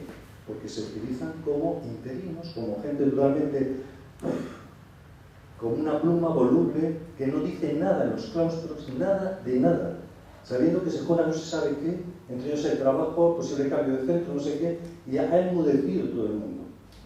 Creo que hay que empezar a dar una visión clara de lo que está pasando, una causalidad, diagnosticar y plantear propuestas. La propuesta pasa, efectivamente, que está muy bien el enfoque. Creo que es el tema de la segregación, evitar la segregación y la desigualdad. Vamos a una sociedad desigual y segregada, nueva. Veníamos de una... Yo leí un libro muy interesante, se llama, no quiero alargarme, solo voy a cerrar esto, se llama Constancia de la Mora, El segundo esplendor, y esto voy a cerrar con esto, y decía algo así. Dice, yo estoy, era una niña ella, es un tema autobiográfico, de una chica que vivió en los años 10 y 20 del siglo XX, y decía su experiencia en la escuela. Yo estaba en una escuela privada, era la nieta de Tono Maura, era la élite de ese momento. La escuela privada, ella luego se hizo republicana, dice, y veía a la gente, a los niños de la escuela de al lado, que eran las esclavas, y veía que hacían las 4 reglas y también iban a la religión. Y un poco de leer y lectura. Y ¿por qué eso no dan otras cosas? Como nosotros damos idiomas, estamos dando otras materias más específicas y tal, historia, de aquella manera, pero historia, etc. Dice, pero decía la profesora del colegio de al lado, de las esclavas, dice, pero ¿para qué van a dar otras cosas si van a ser criadas? Eso hace solo un siglo. Vamos de cabeza, nada más. Gracias. Sí. No sé si querían... Me ha parecido muy interesante el último análisis. Sí que a lo mejor hay un punto que así de primeras podría no estar tan de acuerdo, que es en el hecho de que la solución parta de una toma de conciencia a nivel individual. Claro que este proceso tiene que darse, pero el cómo llegar a ese proceso creo que es algo colectivo, ¿vale? O sea que por un lado es un proceso, o sea, no se toma conciencia así como así, sino que hay que intentar generar las condiciones para que de forma colectiva, ¿no?, en espacios de encuentro como este y como muchos otros y mucho más potentes y más organizados, vayamos intercambiando ideas y llegando un poco a ese tipo de conclusión, ¿no? Ahí evidentemente pues tenemos que de alguna manera escucharnos también entre generaciones, ¿no? Hablabas de cómo estos procesos estamos llegando ahora, y claro, yo por ejemplo ahora tengo la perspectiva de que justo lo que estamos arrancando ahora, pues también porque a lo mejor pues, es más fácil conectar de primeras con gente, ¿no?, que está en tu misma situación, de estar empezando, más o menos tiene la misma edad, pues a lo mejor todavía no estás pues tan quemado, tienes un poco más de energía, que yo sé que dentro de unos años, en plan de después de 10 años por la escuela pública, voy a estar bastante más agotado, ¿no? Y es normal, y además es que se ha luchado, ¿no? Y esto, yo no he estado en esos procesos porque ahí todavía pues trabajaba en hostelería, estaba estudiando, etcétera, pero yo recuerdo de la época de la Marea Verde y todo esto, que se luchó. Y precisamente escuchando a estas compañeras que estuvieron en esos procesos, pues se ha acabado, claro, fue duro porque tenemos enfrente una administración que es thatcherista, ¿no? O sea, que es como, no piensa dar ni un centímetro a ningún conflicto sindical, ¿no?, y laboral.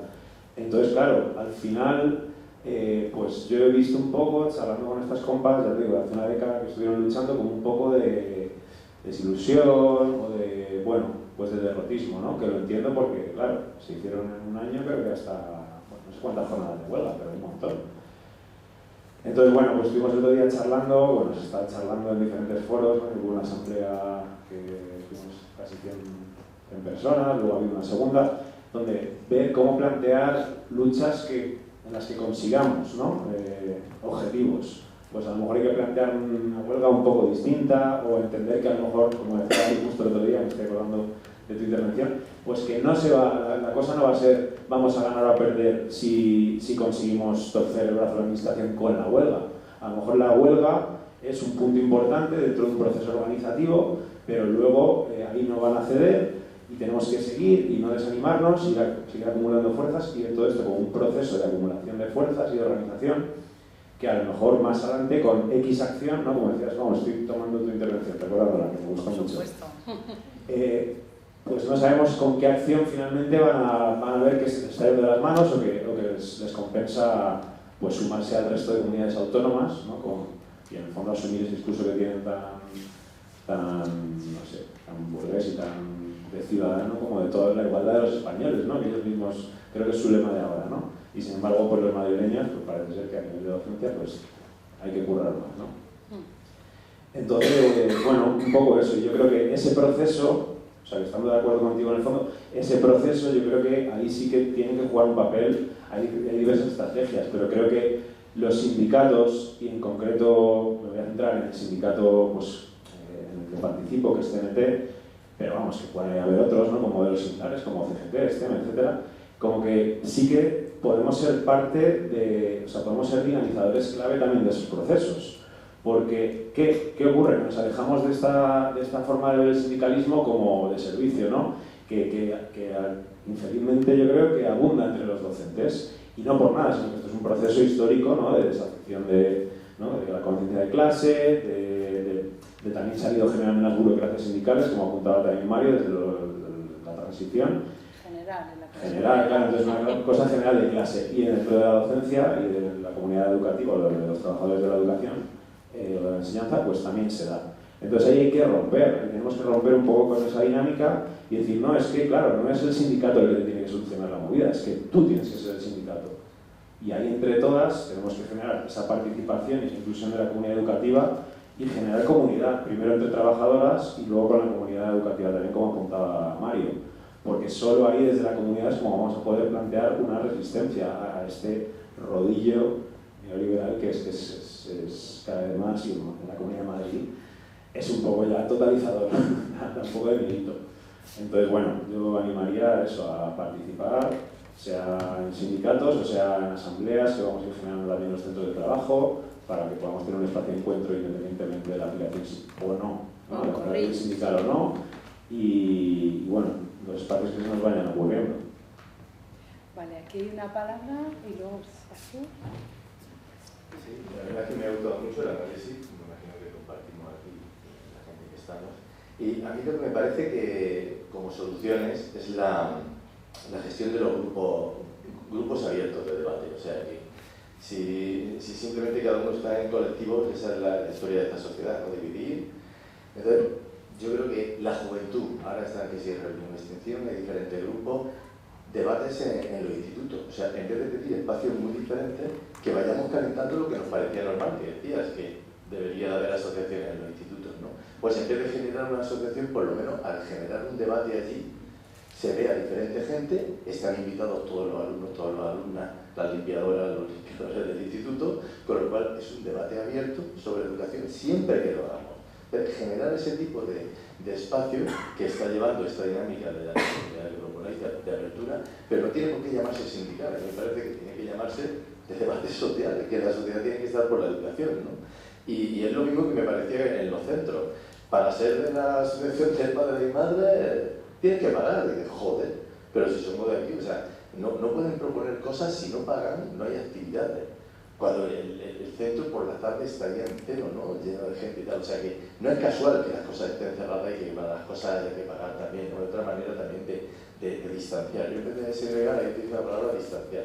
Si nos distancian, consiguen su solución. No somos nadie y somos fáciles de manipular. Entonces, para mí, sobre todo eso, ¿no?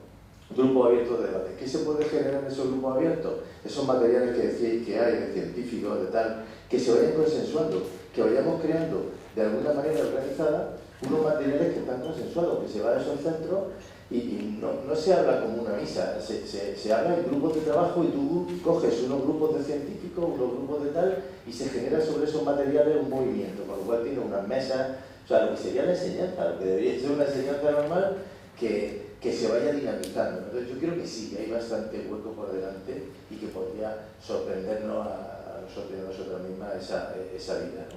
Me parece. Sí, aquí.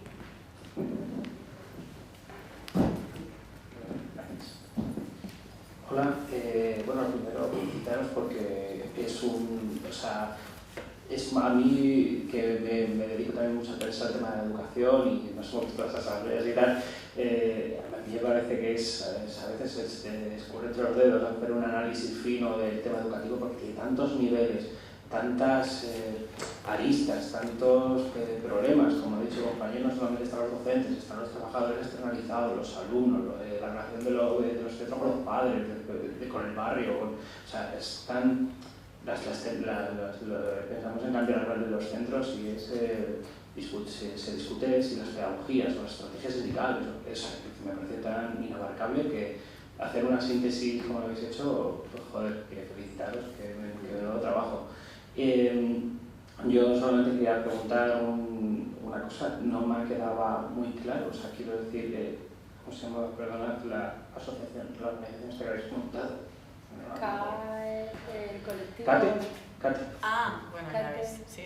No, yo era por preguntaros si eso sigue funcionando. Ahora ya sois parte de CNT, si hay algún sitio donde se puedan, lo digo porque tenéis muchísimos datos y tenéis análisis muy interesantes y claro, las charlas estas quedan a poco porque al final te vas y quieras que no se, aunque mucho lo apuntes, se te va. Entonces era por preguntaros si tenéis un blog, una revista o un periódico, no sé, algún sitio donde también pudiera asentar un poco eso en lecturas. Era esa la pregunta. Bueno, igual puedo contestar. Sí, contestaré. Sí, una palabra más, ya puedes. Bueno, vale, contesto y luego también a otro compañero que no le hemos contestado. A ver, CATE sigue existiendo, sí, pero bueno, es un poco lo que comentaba Dani, como que también nos hemos, o sea, que sí que hemos tirado también por el rollo sindical, porque, bueno, pues entendemos que la lucha desde donde se puede hacer, enfrentándonos a la Consejería de Madrid, pues te pasa por la acción sindical, ¿no?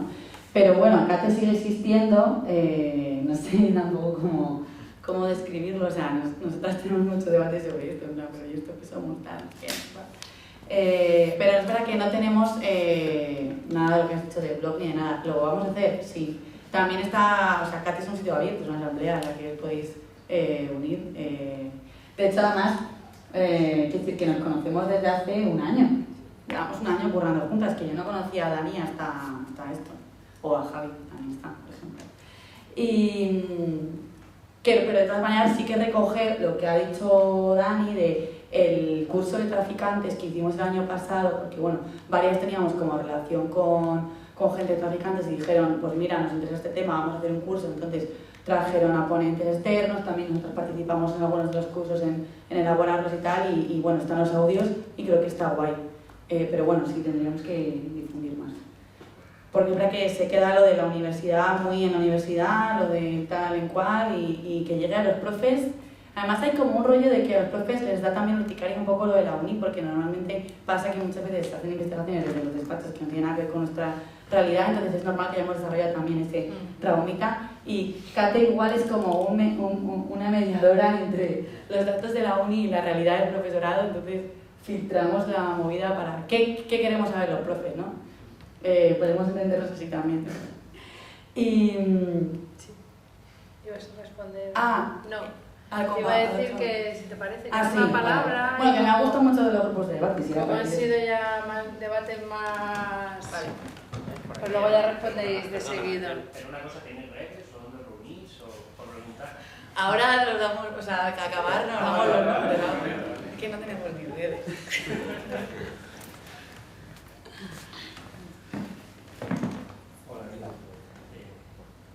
¿Qué antes de ir? Sí. Hola. Yo me llamo Javier, soy del Instituto Villablanco, soy profesor secundario también. Y bueno, primero quería agradeceros esto porque estoy asistiendo a estas asambleas que estáis haciendo los 4 sindicatos que os habéis metido en esta movida a las 18-23 horas. Pero asambleas así o ponencias así con este tipo de cosas o yo no he asistido, me las he perdido en el tiempo que estuve del profe. Y la verdad es que me ha parecido súper interesante. He ido tomando notas y me pasa un poco como el compañero, me gustaría profundizar más y muchísimas gracias. He echado en falta una cosa y a lo mejor es que me lo he saltado. Yo veo en mi centro y en otros muchos una segregación muy grande a nivel de acceso a la digitalización. Sí que hay todo el tema de a los alumnos que no tienen recursos se les da un PC, pero se les da un PC, pero tampoco se les forma o se les educa porque les das un PC, pero es que saben manejarse con el móvil, pero no saben manejarse con el ordenador, y muchas veces, por mucho que tengas el alumnado con el PC, luego no se van a meter en el aula virtual, te siguen sin mandar las cosas, los padres no tienen la alfabetización digital suficiente para ayudar, y al final pues es como un parche que en muchos casos sigue sin funcionar. Lo de, me llama mucha atención las aulas vivas estas de integración. Mi centro es uno de los que va recibiendo mi tutoría de 23 o de 28 acabo con 31, entonces pues ese tipo de cosas. Y nada, y lo dije en la asamblea, pero lo quiero reiterar aquí, todas estas cosas son las que hay que llevar detrás de la insignia de 18-23 horas. Coincido completamente, creo que ha sido tú, Daniel, el que dice que lo de 18-23 horas está bien, pero yo creo que es lo que menos hace empatizar al resto de la comunidad educativa con el profesorado, y me parece que el enfoque de la segregación, yo lo enfocaba más en el ratio, pero creo que la ratio y la segregación van mucho ahí, y me mola mucho cómo aquí se enfoca esta charla, y agradeceros esta ponencia.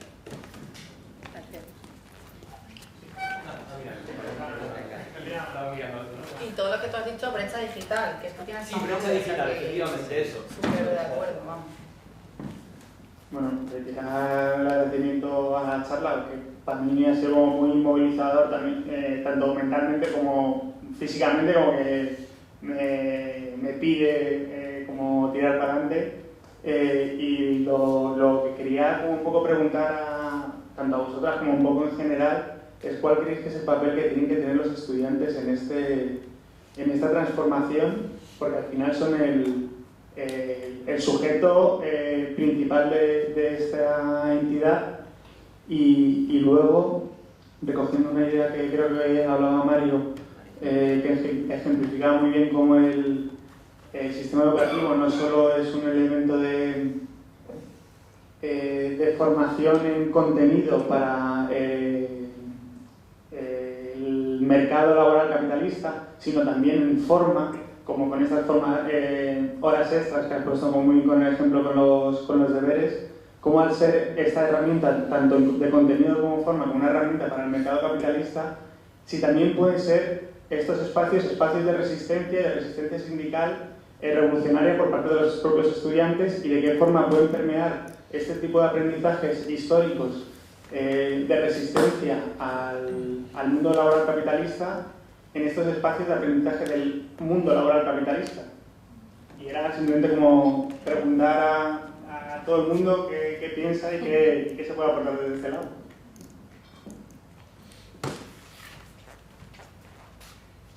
Pues por aquí, ¿no? Vais respondiendo.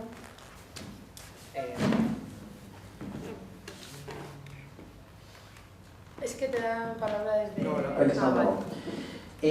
Bueno, voy a empezar también por el tema de la documentación, porque yo no sé si es que soy un poco friki, pero bueno, que hay algunas revistas interesantes, ¿no? A lo mejor una clásica puede ser Cuadernos de Pedagogía, pero que con nada que metas en la red y busques los autores de algún texto te va a salir mucha documentación científica. La revista de Educación Social, o sea, hay varias. O sea, que es fácil encontrar muchos repositorios, ¿no? de documentación. Y voy a ir un poco a esta pregunta, ¿no?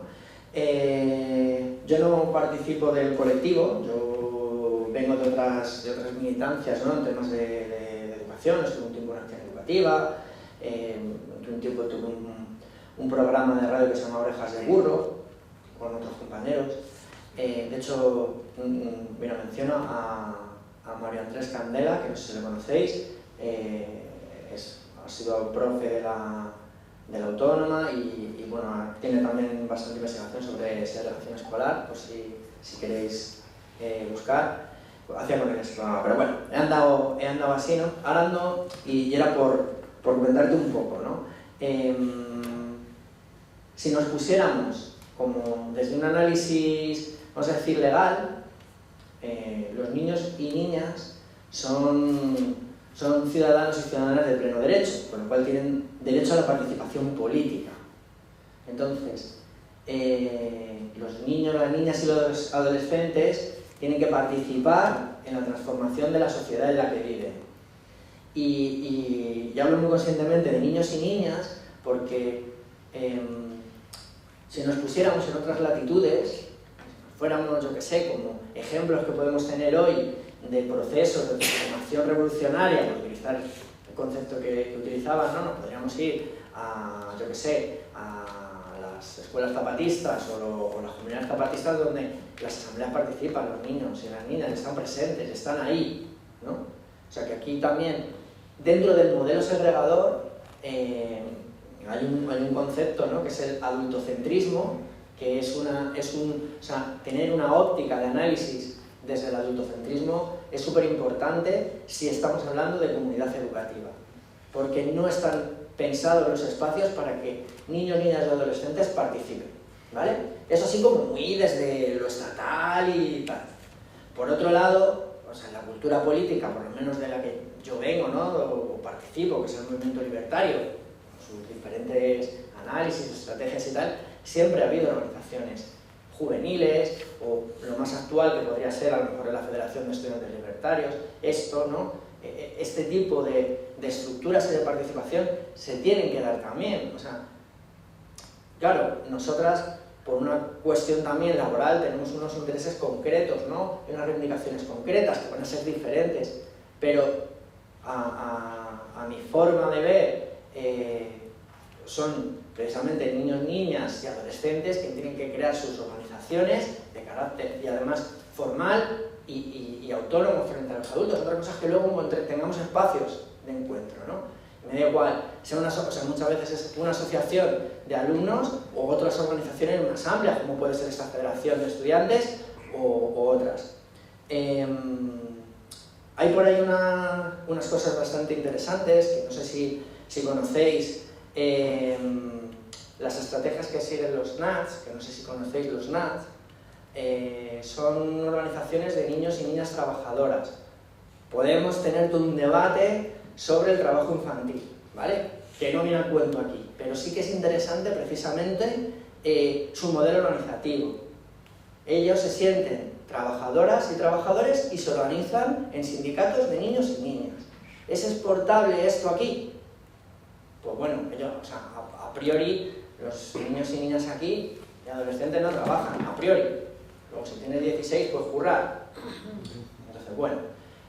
Pero lo que es interesante es que son procesos autoorganizativos y de crítica precisamente al modelo de sociedad. Claro, pues todo esto no están generalmente en Europa, ¿no?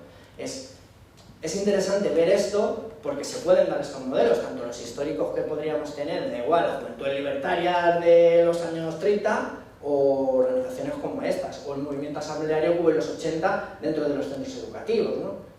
Tiene que existir esa participación. ¿Qué podemos hacer nosotras? O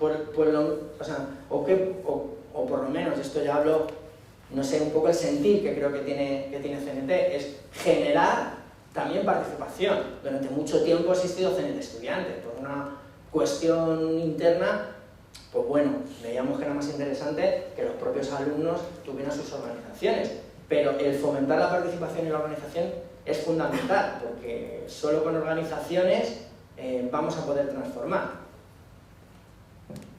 No sé si me he alargado mucho, pero bueno, nada, me puedo molestar. Sí, si queréis contestar cada una a las reflexiones que habéis pillado un poco y os apetece, y si alguien se queda con las ganas de que les respondan, que vuelvan a preguntar, y ya está.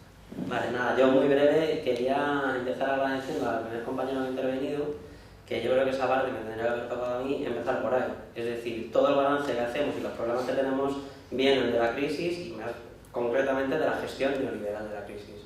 Así que gracias por decirlo porque evidentemente es algo por lo que tendríamos que empezar. Ahora, me ha parecido muy interesante tu pregunta en torno al nivel de conciencia del profesorado. Yo creo que esta gestión neoliberal de la crisis, bajo mi punto de vista, ha generado dos grandes efectos. Uno, ya más o menos lo ha comentado Javi, sobre vuestra generación, que fuisteis los que estabais trabajando mientras eso sucedía y asistíais pues al decreto de 2012, creo que es, que subió 2 horas de golpe, ¿no? Y todas estas cosas. Y os rebelasteis, normal, porque teníais la conciencia de que antes no había sido así y porque otra vez la crisis del capital la tiene que pagar la clase trabajadora. Hasta 20 y pico días de huelga seguidos creo que hubo y no se consiguió nada. Entonces, por un lado veo que en vuestra generación, en la generación que vivió aquello en carne propia, ha creado lo que Javi ha llamado derrotismo.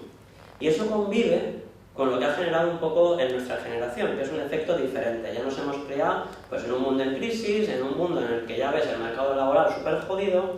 Tenemos una compa que también está afiliada a CNT, Milena, y también forma parte de este colectivo, que ya nos hablaba el otro día de cómo los profes, sobre todo la gente más joven que empezamos a entrar ahora, tenemos el síndrome del superviviente. Entonces, hay un sistema para entrar a esta profesión, que es dentro del mercado laboral, con lo jodido que está, que tiene unas condiciones un poquito mejores, y hay una competencia para entrar brutal. Se presentan a las oposiciones de historia 6.000 personas, dan 100 plazas. Y interinos trabaja hasta el 500.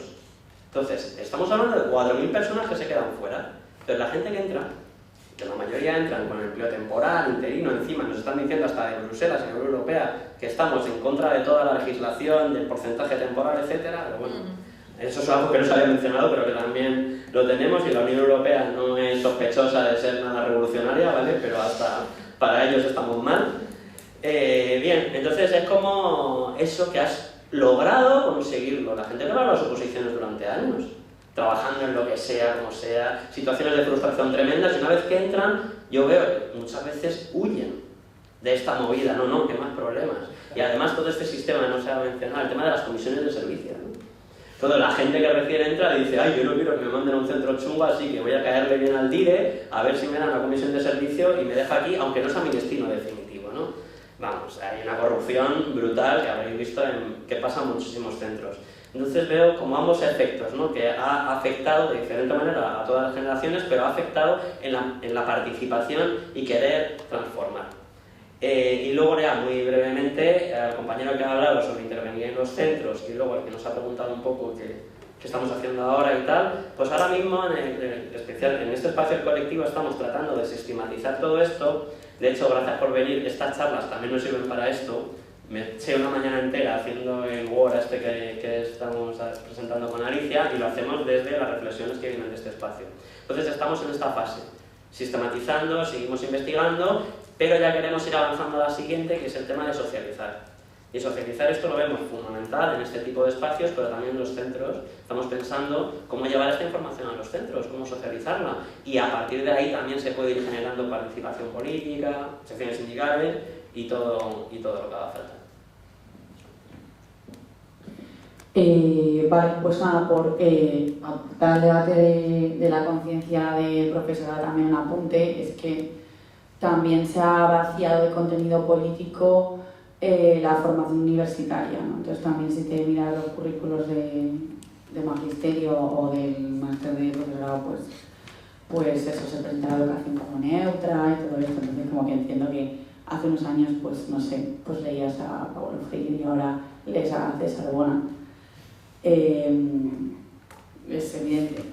Y nada, sobre esto último también de organizar el estudiantado, que bueno, o sea, a mí es que es mi sueño único, obviamente, pero que también, claro, o sea, destacar la complejidad de generar procesos de autoorganización en el alumnado, que es muy difícil, porque tú llegas y te da la venga, vamos a organizarnos, es una cosa tan abstracta y un cambio tan difícil de hacer. Y bueno, yo lo intenté durante todo un año en la asignatura de atención educativa, porque se puede hacer lo que te dé la gana. Y joder, me costaba, ¿eh? Y mira que en mi centro además hay uno de los PIC que cuentas tú de externalizaciones y tal, pues por ejemplo en el Espinillo sí que tienen unas redes de estudiantes, o sea que bueno, que existen un poquito, ¿no?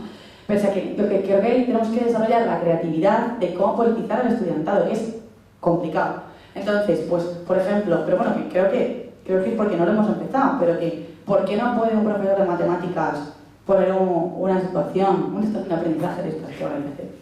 ¿No? Pues yo qué sé, pues mira, vamos a ver la renta de las personas en la Comunidad de Madrid, tal, no sé qué, pregúntale a tu familia también qué renta tiene en tu casa. Vamos a ver con qué correlaciona, vamos a ver qué correlaciona con fracaso escolar, vamos a ver qué correlaciona con repetición, vamos a ver qué correlaciona con ir a FPV, ¿no? O sea, como que tenemos que no se van a organizar ellos solos, tenemos que conseguir idear, y además, pues que eso también es la educación, como decía el compañero, ¿no? Pues tenemos que pensar qué información y cómo se la presentamos, cómo generamos esos debates para que de verdad les apetezca, bueno, para que se motiven, como decía también que tú estás motivado con esta charla, pues qué charla hay que darle a la chavalada para que se motiven, porque no se van a motivar solos. Y nada, pues eso, que muchas cosas por delante y que gracias también por venir y aportar, porque pues necesitamos ser más y con toda la experiencia de todos vosotros. No sé si hay más palabras. Ya estaba yo de sus compañeros. Nada, yo simplemente quería hacer un apunte rápido porque en esta reunión hemos hablado mucho de docentes, de profesores, porque aquí somos o todos o casi todos profesores. El compañero ha hablado de los estudiantes, de cómo movilizar a los estudiantes, y a mí también me parece importante la parte de las familias. Porque claro, de alguna manera los estudiantes es súper importante meterle este espíritu crítico, este espíritu político, y nosotros en nuestra labor docente, en el tiempo que pasamos en el aula, tenemos un tiempo precioso para aplicarlo y que realmente llegue a esa concienciación, ¿no? Pero después en casa, pues bueno, tienen diferentes modelos, cada uno con su situación socioeconómica, muchos de ellos ni siquiera tienen figuras adultas en casa a la que acudir porque están trabajando por diferentes motivos, pero por ejemplo tenemos en los institutos el AMPA, que desde mi punto de vista en muchos casos está muy desaprovechado. La semana pasada yo tuve la reunión de padres con mi tutoría, tenía muchas mamás del AMPA, y me llamaba mucho la atención porque se quejaban mucho por las séptimas horas, porque mi centro, mi tutoría tiene viernes a séptima, que encima he sacado yo, y entonces las madres estaban indignadísimas y una mamá de AMPA comentó que esto se debía a la nueva ley educativa, ¿no? Que era la culpable. Entonces, creo que es importante que también las familias estén concienciadas de que el bilingüismo, por ejemplo, es el que nos ha metido tantísimas horas lectivas que sufrimos nosotros, pero que también sufren unos alumnos que están obligados a pasar 7 horas sentados en una silla sin moverse. De verdad me parece algo completamente... o sea, es una tortura, es una auténtica tortura que no soportaría nadie. Si yo estoy todo el rato dando vueltas por clase, o sea, esos chavales yo no sé cómo lo hacen. Y entonces esa implicación de las familias me parece muy importante para que entiendan que esto es cosa de todos, que no va de nosotros trabajar menos, que no va de que los alumnos estén 1 hora antes en casa para tumbarse y mirar vídeos de TikTok. No, esto va de todos. Y me parece muy importante esa formación a las familias, y hablo de familias porque me da la sensación también de que los centros están muy aislados de la realidad familiar actual, que no es papá y mamá, que hay muchísimas realidades y que yo sigo entregando papeles donde pone firma de papá y firma de mamá, y concienciar de que esto forma parte de todos, de que las políticas vienen muchas veces de dónde vienen y que nuestro voto, cuando vamos a las elecciones, pues también importa, ¿no? Entonces creo que es importante esa formación y que el movimiento asambleario, más allá de los docentes que cuesta arrancar, más allá de los estudiantes, el tercer vértice son las familias. Gracias. Sí. Creo que quieres, Mario.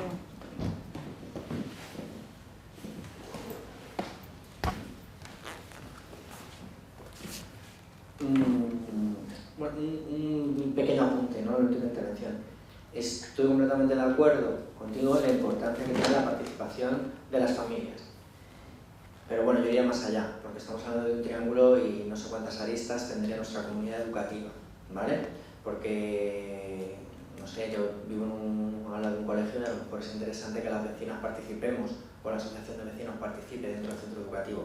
Pero bueno, un poco por una reflexión que quería hacer, y también tiene que ver con qué acciones muchas veces podemos, ¿no?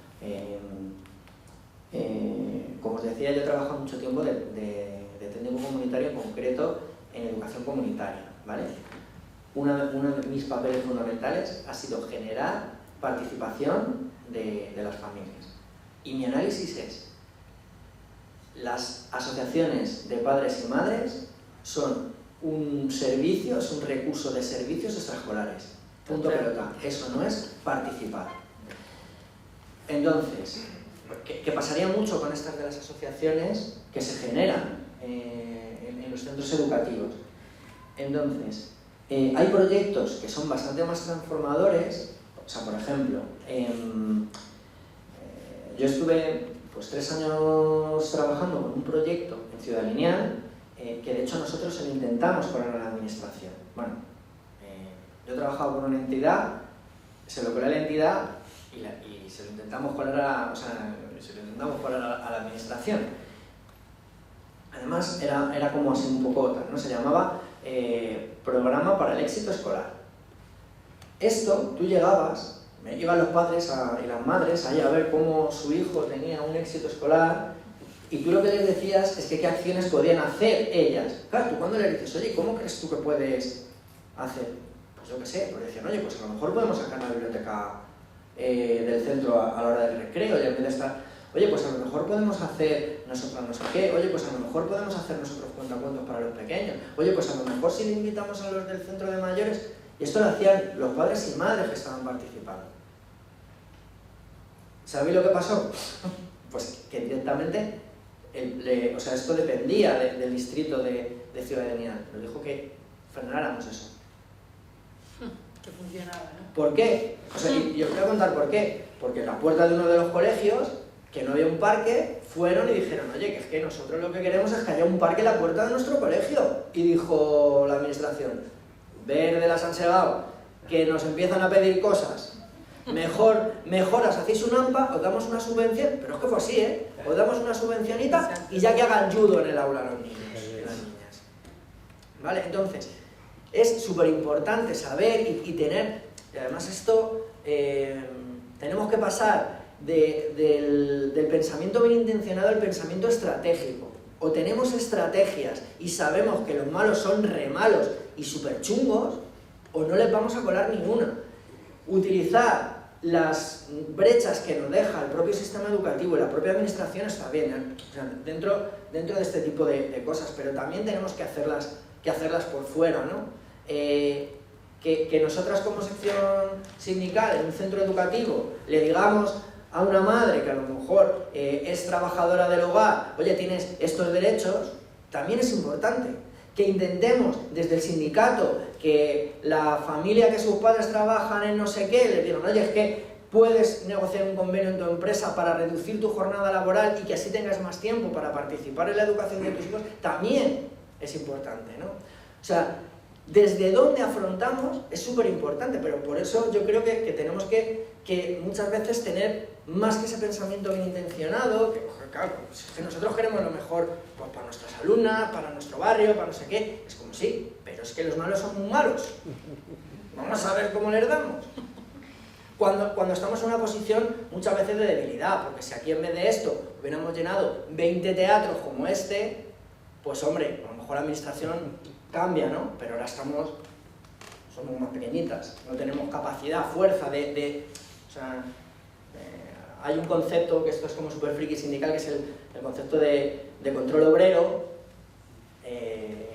que bueno, un poco pues si queréis indagar, ¿no? En la documentación científica, esto todo tiene que ver con estrategias de renovación sindical, que se llaman, pues el control obrero es que somos capaces de imponer a la patronal, sea esta el Estado o sea una patronal clásica, lo que nosotros queremos. Hasta que llega ese momento, pensamiento estratégico y colar.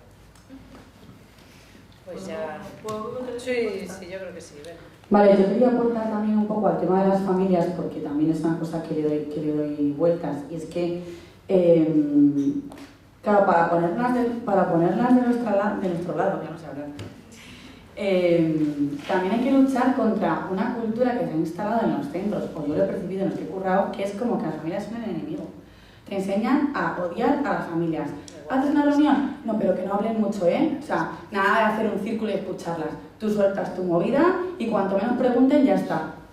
¿Que hemos cometido un error? A cerrar filas, a hacer unos procesos que son corporativistas horribles, cuando muchas veces los fallos que hemos tenido son por el sistema. Es como, ¿a quién queremos defender cuando hacemos eso? ¿A la consejería? Pues no, pues cogemos y decimos, pues mira, sí, aquí la hemos cagado, con esto y con esto. Y te voy a decir por qué la hemos cagado. Por la burocracia, porque estamos saturados, por lo que sea, por no sé qué. O sea, yo el año pasado tuve un proceso precioso con un montón de familias que estaban súper quejando, o sea, estaban quejándose por, bueno, no quiero extenderme, pero como unos procesos de discriminación horribles hacia el alumnado con necesidades educativas especiales que muchas veces se le deriva desde tercero a sitios ahí segregados. que es que la aceleración de capacidad, porque no nos metemos en esta charla, pero...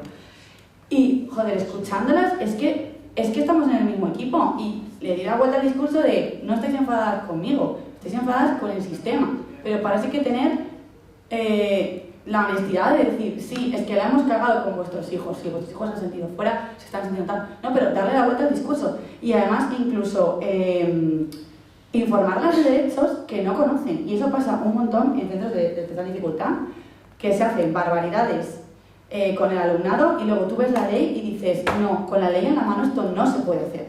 Y los centros a veces engañan. Y a mí me han intentado hacer que engañen familias 1000 veces, que es papel de la orientadora.